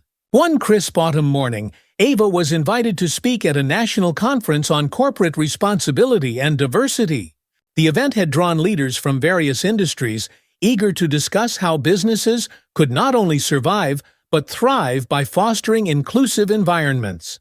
As Ava stood backstage, reviewing her notes, she reflected on how far she had come and how far the company had come, thanks to the battle she had fought.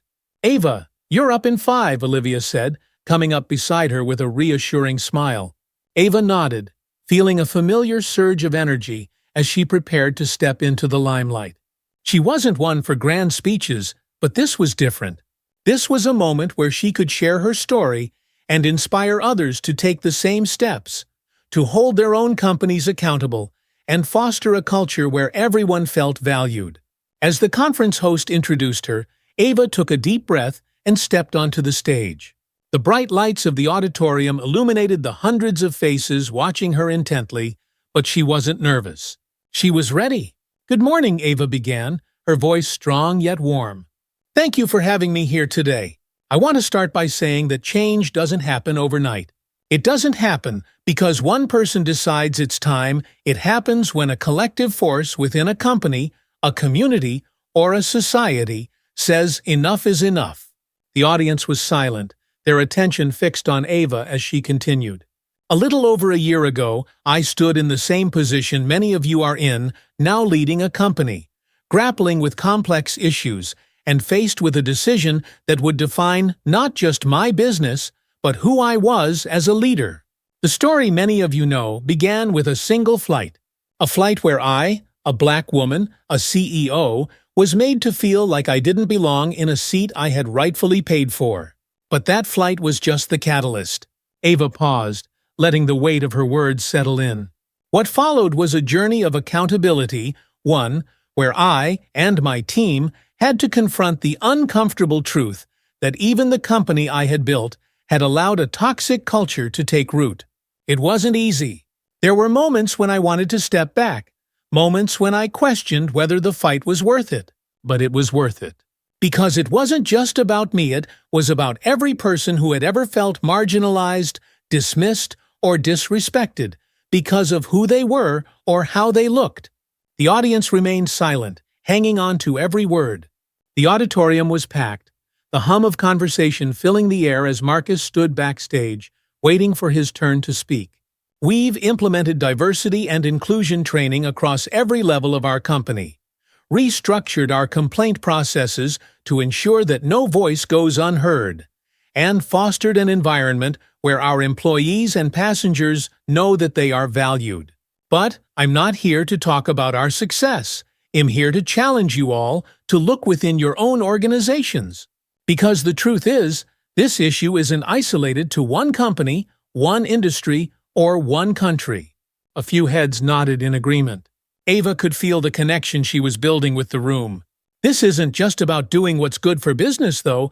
Let me assure you, it is good for business. It's about doing what's right. It's about standing for something, even when it's difficult, even when it's uncomfortable. As leaders, We have the power to create environments where everyone, regardless of race, gender, background, or status, feels like they belong. Ava took another breath, softening her tone as she prepared to close. It took one moment, one incident, to start the change within my company. But it took the commitment of many, my legal team, my employees, my fellow leaders, to see that change through. I ask each of you today to go back to your organizations and ask yourself, what kind of culture am I building? And is it one where every person feels respected? They had lived it too. The lights dimmed slightly, and the conference host returned to the stage, thanking Ava for her powerful words. As she walked off stage, Olivia was there to greet her, smiling with pride. "You were incredible," Olivia said, giving Ava a light pat on the back. "You might not love public speaking, but you have a gift for it." Ava laughed softly. "I just spoke from the heart. Hopefully, it makes a difference." Olivia nodded. "It will. Believe me, it will." Back at the office, life had settled into a new normal. Ava continued to oversee the company's transformation, but she had also shifted her focus to broader initiatives, helping other businesses implement the same reforms she had championed within her airline. Her work was no longer confined to her own company. She had become a voice for change across industries, a role model for other leaders who wanted to create inclusive environments. A few days after the conference, Ava received an unexpected email. It was from Jenna Riley. "Ava, I hope this message finds you well. I've been thinking a lot about everything that happened over the past year. It's taken me a long time to process, but I wanted to reach out to thank you. Not for what happened, but for showing me what accountability looks like. I've been doing a lot of reflecting, and I've started working on myself. I've enrolled in a course on cultural sensitivity and inclusion, and am taking steps to understand how my actions affected you and others. I realize now that I was part of the problem, and for that, I am truly sorry. I don't expect forgiveness, but I wanted you to know that I'm committed to becoming better. I hope that in time, I can be part of the solution. Thank you again, Jenna." Ava read the email twice, absorbing Jenna's words. It was clear that Jenna had gone through her own journey of self-reflection, a journey Ava had never expected her to take. Ava had already moved past the pain of that flight, but reading Jenna's message gave her a sense of closure she hadn't realized she needed. It wasn't about forgiveness. It was about knowing that change, real change, was possible, even for those who had been part of the problem. Ava replied simply, "I appreciate your message, Jenna. Wishing you the best on your journey." As the months rolled on, Ava's work continued to expand. She partnered with nonprofits focused on workplace diversity, spoke at universities, and even sat down with government officials to discuss policies that would encourage corporate accountability. Her airline had become a model for other companies looking to reform their practices, and Ava had become a leader not just in business, but in the fight for social justice. One evening, as she sat in her penthouse apartment, sipping tea and looking out at the city skyline, Ava felt a profound sense of peace. She had been through so much rising from humble beginnings, building a business empire and fighting against the injustices that had tried to hold her back. But she hadn't just fought for herself. She had fought for something larger, something that would outlast her. Her phone buzzed on the table. It was a text from Olivia. "We're receiving another award for our diversity initiatives. Congratulations, Ava. Your work is being recognized everywhere." Ava smiled softly, her heart full. She had never sought the accolades, but knowing that her efforts were making a difference filled her with pride. Her journey wasn't over, but for the first time in a long time, Ava felt that she had truly found her purpose. She wasn't just a businesswoman. She was a change-maker, someone who had taken the pain of her experiences and turned it into something powerful, something that would continue to ripple through the world long after her work was done. As Ava gazed out at the lights of the city, she whispered softly to herself, thinking of her late mother's words, "Keep going, Ava. Don't give up." And she wouldn't. Not ever. Ava Brooks' journey had taken her to places she never thought possible. The airline's transformation was well underway, and her influence had grown beyond the company she founded. She had become a national figure and advocate for corporate accountability, a voice for inclusion, and a symbol of resilience in the face of adversity. But for Ava, the work wasn't finished. In the months following the conference, Ava received requests to speak at panels, consult with other businesses, and even participate in discussions with lawmakers on the broader implications of diversity and inclusion in the workplace. She was excited, but also keenly aware that real change required more than just speeches, it required concrete action. One of the organizations that had been watching Ava's work closely was a leading civil rights group, the National Equity Initiative. Their mission was to promote systemic reforms in companies across the country, and they saw Ava as the ideal partner to help push forward a major campaign that would aim to enforce stronger policies around corporate discrimination. Ava received a personal invitation from the organization's president, Dr. Teresa Gardner, to meet and discuss how they could collaborate. Ava walked into the sleek offices of the National Equity Initiative, greeted warmly by Dr. Gardner herself. Teresa was a formidable woman, known for her deep knowledge of civil rights law and her relentless pursuit of justice. She had spent decades in the fight for racial and gender equality and had a reputation for creating long-lasting impact. "It's such a pleasure to finally meet you, Ava," Teresa said with a wide smile, shaking Ava's hand. "I've followed your journey with great admiration." "The pleasure is mine, Dr. Gardner," Ava replied, grateful for the opportunity. "I've been inspired by the work you've done. I think we can do something really meaningful together." They sat down in a bright conference room, its walls lined with framed photos of civil rights leaders. Teresa wasted no time diving into the heart of their meeting. "Ava, your work with the airline has set a precedent. You've demonstrated that one person can make a difference, and that corporate culture can be transformed. What we're trying to do is take that model and make it applicable to every industry. We need businesses across the country to adopt these reforms, not just because it's good PR, but because it's necessary for a just society." Ava nodded, completely in sync with the vision. "I agree. The changes we made at the airline are just the beginning. There are so many companies that have deep-rooted problems, and those won't be fixed by surface-level training sessions. It's going to take systemic reform." Teresa smiled, clearly pleased with Ava's passion. "Exactly. That's why we want you to help lead our new initiative. We're calling it the Corporate Accountability Project, or CAP. The goal is to work directly with CEOs, HR departments, and government officials to draft industry-wide guidelines for diversity, equity, and inclusion. We want to create a blueprint that businesses across the country can follow." Ava's heart quickened with excitement. This was what she had been working toward all along, a chance to take her personal fight and expand it on a national level. "I'm in," she said without hesitation. "I want to be part of this." That's the spirit. The Corporate Accountability Project gained momentum quickly, attracting interest from major corporations, lawmakers, and nonprofit organizations alike. Ava's role involved meeting with corporate leaders, sharing her own experiences, and helping them understand the importance of deep, structural change.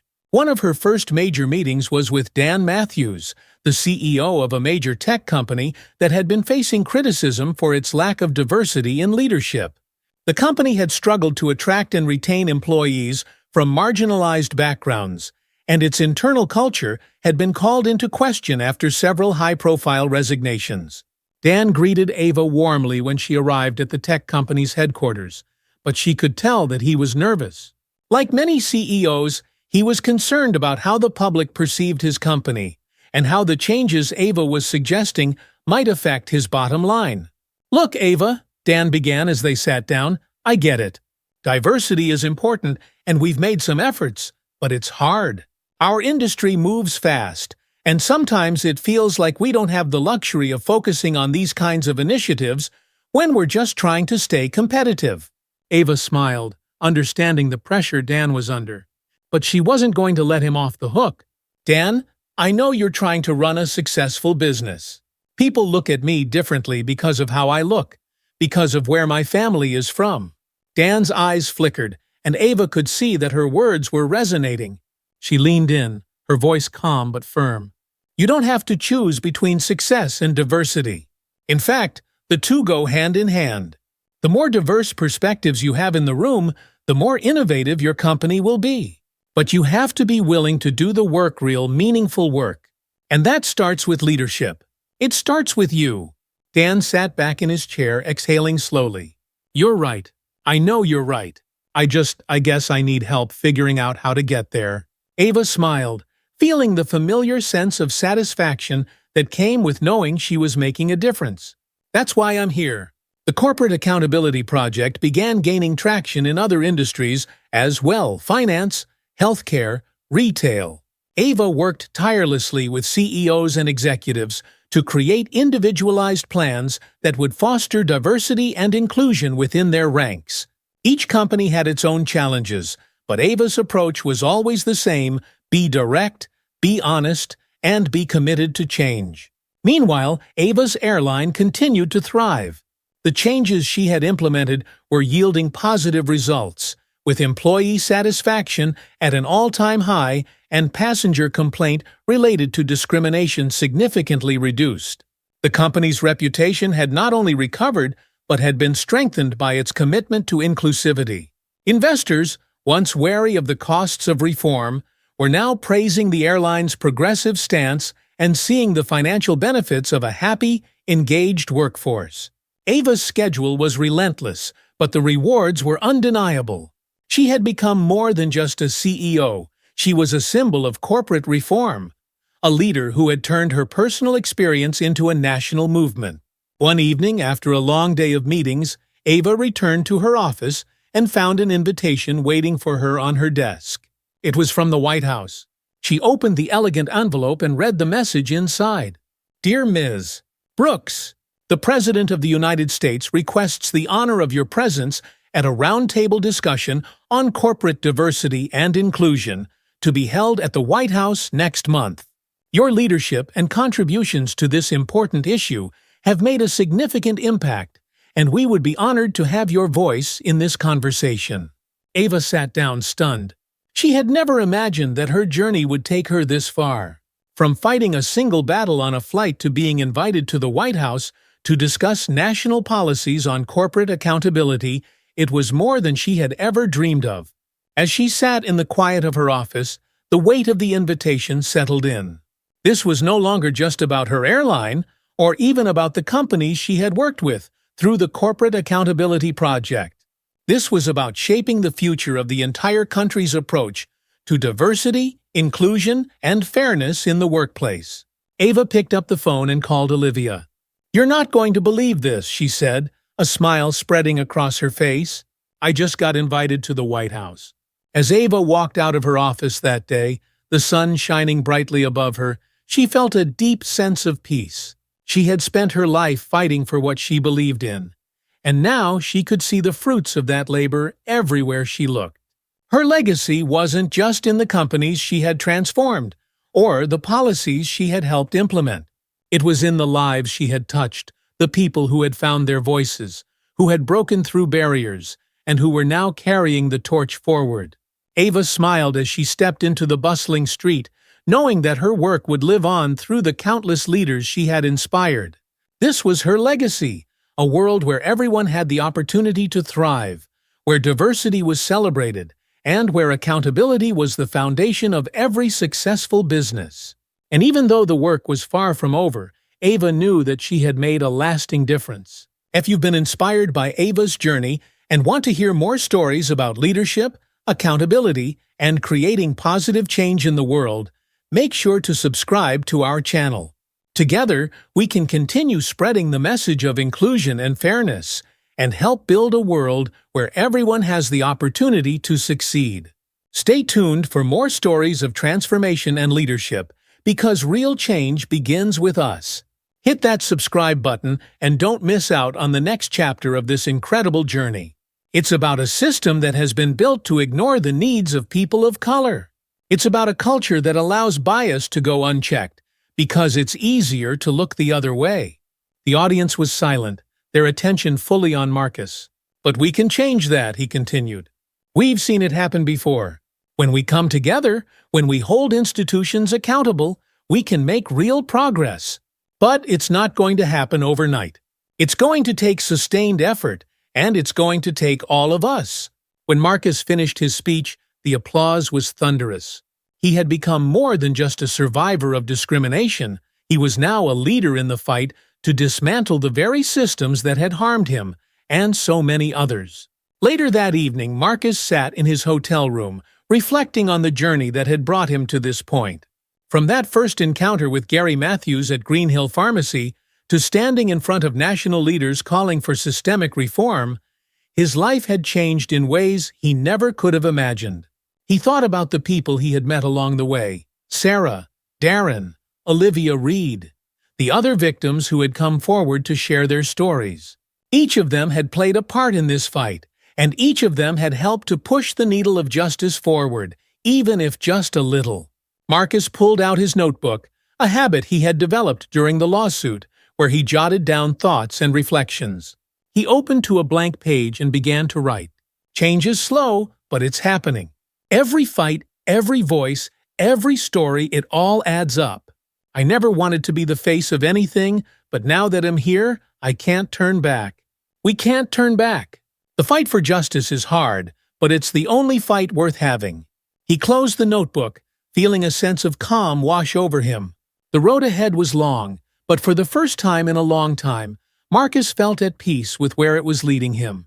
The more Marcus involved himself in national advocacy, the more he realized that systemic change required collaboration between different sectors of society.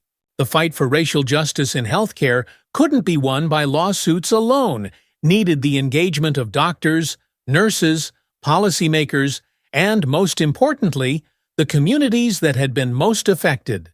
One of the most significant moments in Marcus' journey came when he was invited to attend a summit on healthcare reform hosted by the American Medical Association, AMA. Healthcare leaders from across the country were gathering to discuss how to address racial disparities in patient care, and Marcus had been asked to participate in a panel alongside healthcare professionals and other advocates. Walking into the Grand Conference Hall in Chicago, Marcus couldn't help but feel a sense of both awe and apprehension. The stakes felt higher than ever. He wasn't just fighting for his own justice anymore, he was pushing for a transformation of the entire healthcare system. And now he would be standing alongside some of the most powerful voices in the field. As the panel discussion began, Marcus listened carefully to the doctors and policy experts who spoke before him. They talked about the data, the studies that showed how patients of color were less likely to receive adequate care, how their pain was often underestimated, how their symptoms were dismissed. But what was missing from the conversation, Marcus realized, was the human side, the lived experiences of the people who had suffered because of these biases. When it was his turn to speak, Marcus stood and took a deep breath. He could feel the eyes of the room on him, and once again, that familiar nervousness crept up his spine. But he had learned to harness that feeling. "I've heard a lot of great ideas here today," Marcus began, his voice steady but passionate. "But we can't forget the people who live this every day. The people who walk into clinics and hospitals and pharmacies and feel like they're not being seen. I'm not a doctor, but I am someone who has lived through this. I've been treated like a criminal for doing nothing more than asking for the same treatment anyone else would get. And that experience isn't unique to me." The room was silent, and Marcus could see that his words were hitting their mark. "We can talk about policy and data all day," Marcus continued, "but if we don't acknowledge the real stories, the real people behind those numbers, we'll never get anywhere.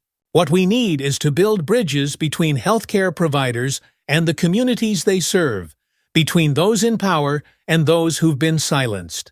We need empathy, we need understanding, and we need accountability." The applause that followed was polite but genuine. As Marcus sat down, he knew that the fight ahead would be just as tough as the battles he'd already fought. But he also knew he wasn't alone anymore. He was working with people who shared his vision for a better, more equitable future. He always came back home. On one of his returns to Riverton, Marcus was surprised to see just how much had changed in the year since his court victory. The small town had started its own conversations about racism, spearheaded by local leaders and community groups. People who had once stayed silent about their own experiences were now speaking up, sharing their stories in town hall meetings and community forums. One of the most encouraging developments was that Green Hill Pharmacy, under new management, had implemented a comprehensive anti-bias training program for its employees.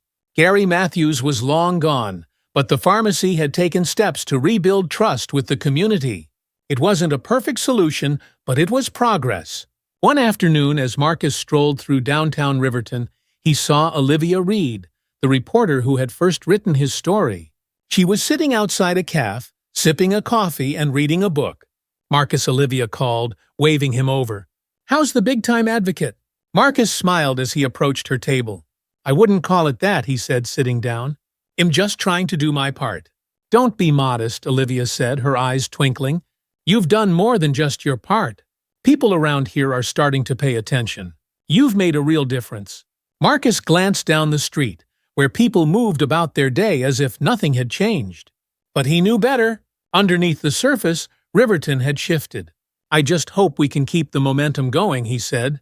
"It's easy to start these conversations, but keeping them alive, that's the hard part." Olivia nodded. "True, but look at where we were a year ago. No one in this town was even talking about racial bias, let alone doing something about it. And now people are aware. They're engaged. That's because of you." Marcus smiled, grateful for her words. "I guess you're right. I miss him." Marcus paused, considering the question. He had been so focused on the immediate battles, the lawsuit, the advocacy work, that he hadn't had much time to think about the future. But now, as things began to settle, he realized he had a new path ahead of him. "I think I'm going to keep teaching," Marcus said. "But I also want to keep working on this issue, both here in Riverton and nationally. There's so much more to be done, and I want to be a part of it." Olivia smiled. "I had a feeling you'd say that." As the months went on, Marcus continued to split his time between his teaching job in Riverton and his advocacy work on a broader scale. But more and more, he found himself drawn to the local community, the place where it had all started.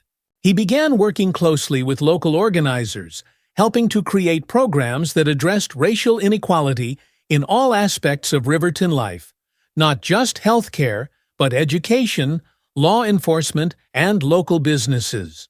The goal was to create a town where everyone, regardless of their background, could feel safe and respected. One of the most important initiatives Marcus helped launch was a youth mentorship program, pairing local high school students with mentors who could provide guidance and support. Many of these students, particularly those from marginalized communities, lacked access to the resources and opportunities they needed to succeed. Marcus saw the program as a way to give back to the community that had shaped him and to invest in the next generation. During one of the program's mentorship sessions, Marcus sat with a group of students, listening as they shared their thoughts on race, opportunity, and the future. One young man, a quiet kid named Jamal, raised his hand. "Mr. James," Jamal began hesitantly, "I know you went through a lot with that case at Green Hill. Do you ever feel like you made the right choice? Like, was it worth it?" The question took Marcus by surprise, but after a moment, he nodded. "Yes," he said, his voice firm. "It was hard, and there were times when I doubted myself. But in the end, I know I did the right thing." The foundation became a beacon of hope for those who needed it most, a testament to Tom's legacy and to the power of redemption. It's uncomfortable and it's scary, but if we don't stand up for ourselves and for others, nothing ever changes. Jamal looked thoughtful, nodding as he absorbed Marcus' words. "That's why we're all here today," Marcus continued, looking around at the students. "You all have the power to make a difference. It might not seem like it now, but one day, when you're faced with a choice to stand up or stay silent, you'll know what to do." The room was quiet, but Marcus could see the impact his words had on the students. They were listening. They were learning. And that was the most important thing. As Marcus reflected on everything he had accomplished, the lawsuit, the advocacy, the mentorship program, he realized that his life had taken on a new purpose. He was no longer just a teacher in a small town, he was a leader, an advocate, and a voice for those who had been silenced for too long. But through it all, Marcus remained humble. He knew that the fight for justice was far from over, and that every victory was just one step in a much larger journey. There would always be more to do, more battles to fight, more voices to uplift. One evening, as he sat on his front porch, watching the sun set over Riverton, Marcus allowed himself a moment of peace. The road ahead would be challenging, but for the first time in a long time, he felt ready for whatever came next. He thought about his mother, Elaine, who had worried so much about him during the lawsuit, and about Darren, who had stood by his side through every step of the process. He thought about Sarah Collins, who had believed in him even when he doubted himself. And he thought about the countless people across the country who had supported him, who had shared their own stories, and who had inspired him to keep going. This was just the beginning. The fight for racial justice, for equality, for a better world, it was long, difficult, and full of setbacks. But Marcus James was ready, and with that thought, he stood up, ready to face the new day ahead. The sun dipped below the horizon as Marcus stood on his porch, taking in the quiet evening. Riverton was still the same small town he had always known, but for him, it felt different now. His life had been transformed by the journey he had taken, a journey he hadn't asked for but had embraced when it mattered most. The court victory against Greenhill Pharmacy had been more than just a personal triumph, it had been a wake-up call for the town, and for many others across the country. People were beginning to understand that racism wasn't always loud and obvious sometimes. It was hidden in plain sight, woven into the everyday interactions that shaped people's lives. As Marcus reflected on the past year, he knew that the fight for justice and equality was far from over. There were still many more battles to come, but he felt a renewed sense of purpose. He had seen firsthand the power of speaking up, of refusing to stay silent in the face of injustice. And he wasn't done yet. The youth mentorship program was thriving, giving young people in Riverton the tools and guidance they needed to navigate a world that wasn't always fair. His advocacy work had grown beyond the town's borders, reaching a national audience that was eager for change.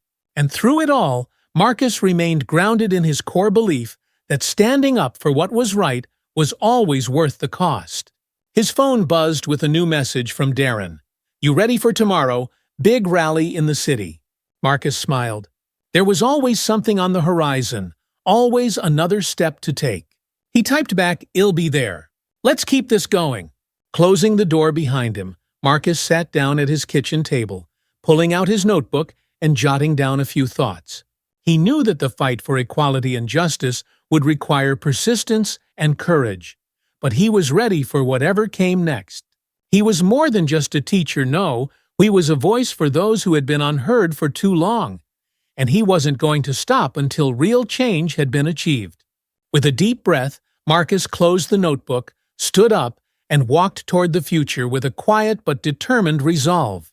Thank you for reading Marcus' Journey. If you've enjoyed this story and want to be part of more inspiring journeys and creative stories, be sure to hit the subscribe button below to stay updated. Your support helps keep these stories going. As part of this foundation, part of this family, and that will never change. Rachel nodded, her eyes full of gratitude and love. "I'm glad we found our way back to each other, Mary. I'm glad we built this together." Mary's throat tightened with emotion. "So am I," she whispered. "It's the greatest gift I've ever been given." As the evening grew darker and the park began to empty, David ran over to them, his face flushed with excitement. "Grandma, Mom," he called, waving from across the field. "We're going to get ice cream, want to come?" Rachel laughed and shook her head. "You go ahead, sweetie. We'll catch up in a bit." David grinned and gave them a thumbs up before running off with his friends, leaving Mary and Rachel alone on the bench, the quiet of the evening settling around them. For a while they sat in companionable silence, watching the sky turn from orange to pink to deep purple.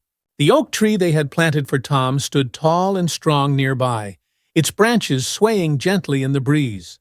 It had grown so much over the years, just like their family, steady, resilient, and rooted in love. After a long moment, Rachel broke the silence, her voice thoughtful. "I've been thinking about the future," she said quietly. Mary glanced at her, sensing the seriousness in Rachel's tone. "What about it?" Rachel smiled faintly. "About what's next for the foundation, for David, for all of us." Mary listened intently, knowing that Rachel's words held the weight of something important. "I've been thinking," Rachel continued, "that maybe it's time for David to start thinking about college. He's been talking a lot about studying social work, or maybe even education. He wants to help kids, just like the foundation does." Mary's heart swelled with pride. "That's wonderful," she said, her voice full of warmth. "He's got such a big heart, just like Tom." Rachel nodded. "He does, and I think he's ready for the next step. But I also think it's time for me to take a step back from the foundation. I've been running things for a long time, and while I love it, I want to focus more on David and what comes next for him." Mary's breath caught in her throat. She hadn't expected this, but as she looked at Rachel, she saw the wisdom in her words. Rachel had poured her heart and soul into the foundation for years, and now it was time for her to shift her focus. David was growing up, and Rachel wanted to be there for him as he took on the challenges of adulthood. "I understand," Mary said softly. "But what about the foundation? You've been the heart of it." Rachel smiled warmly. "The foundation has a life of its own now. We've built something that can carry on without us being there every day. And besides, he'll still be involved, just not as much as before." Mary nodded, feeling a mixture of sadness and understanding.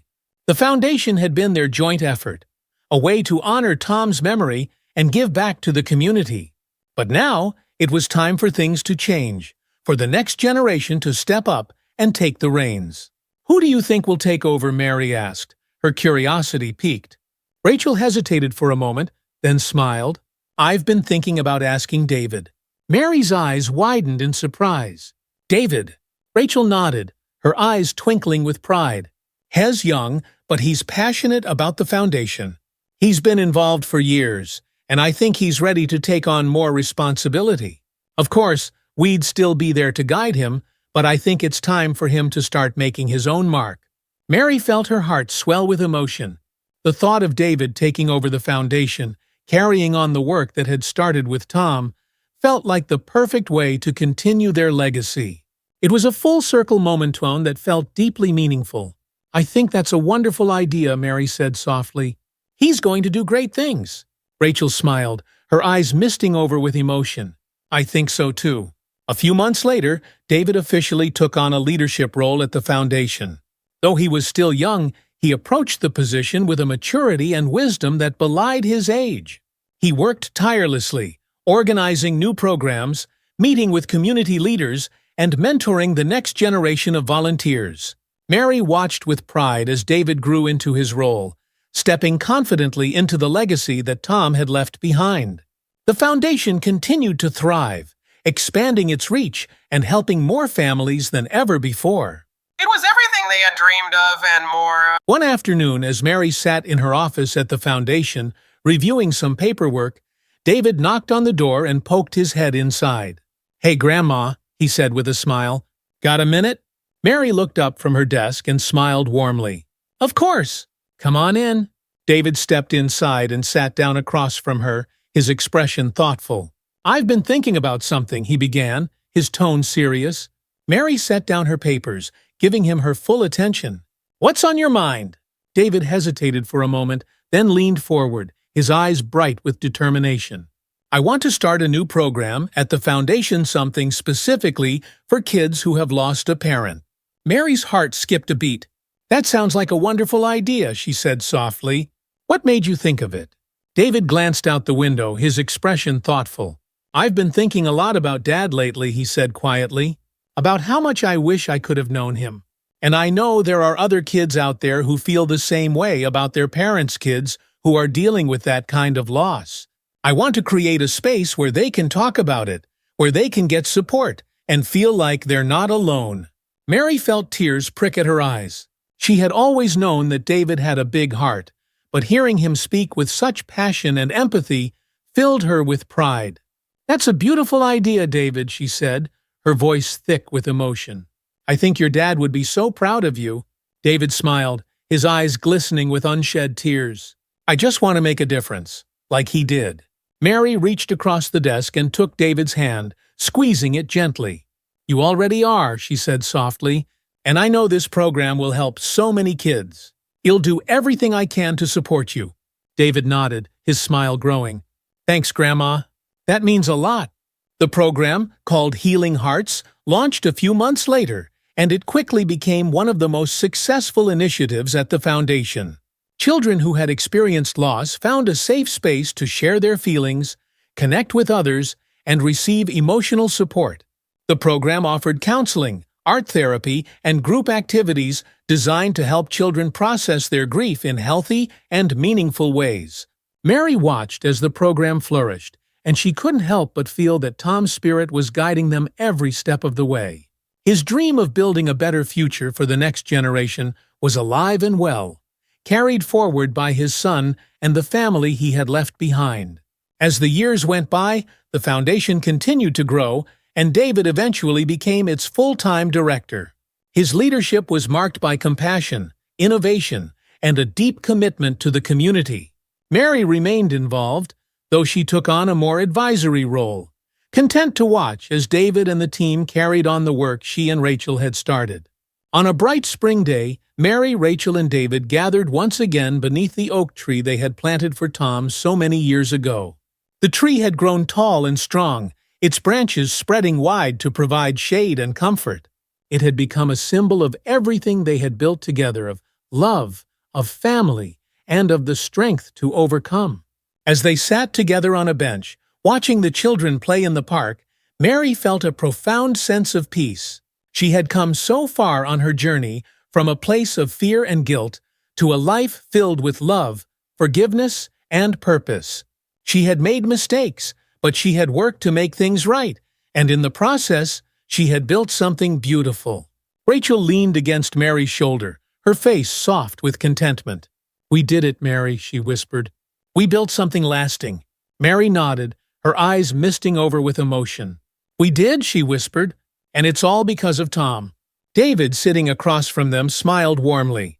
"He's the reason we're all here," he said quietly. "And we're going to keep his legacy alive for as long as we can." Mary's heart swelled with pride and love. She had been given a second chance, and she had made the most of it. She had found redemption, not just for herself, but for her family and her community. As the sun began to set, casting a golden glow over the park, Mary looked up at the oak tree, its leaves rustling gently in the breeze. She thought of Tom, of everything he had stood for, and she smiled. His legacy would live on, through the foundation, through David, and through the love that had brought them all together. And for Mary, that was enough. Do you believe in second chances? Let us know in the comments, and don't forget to subscribe for more inspiring stories.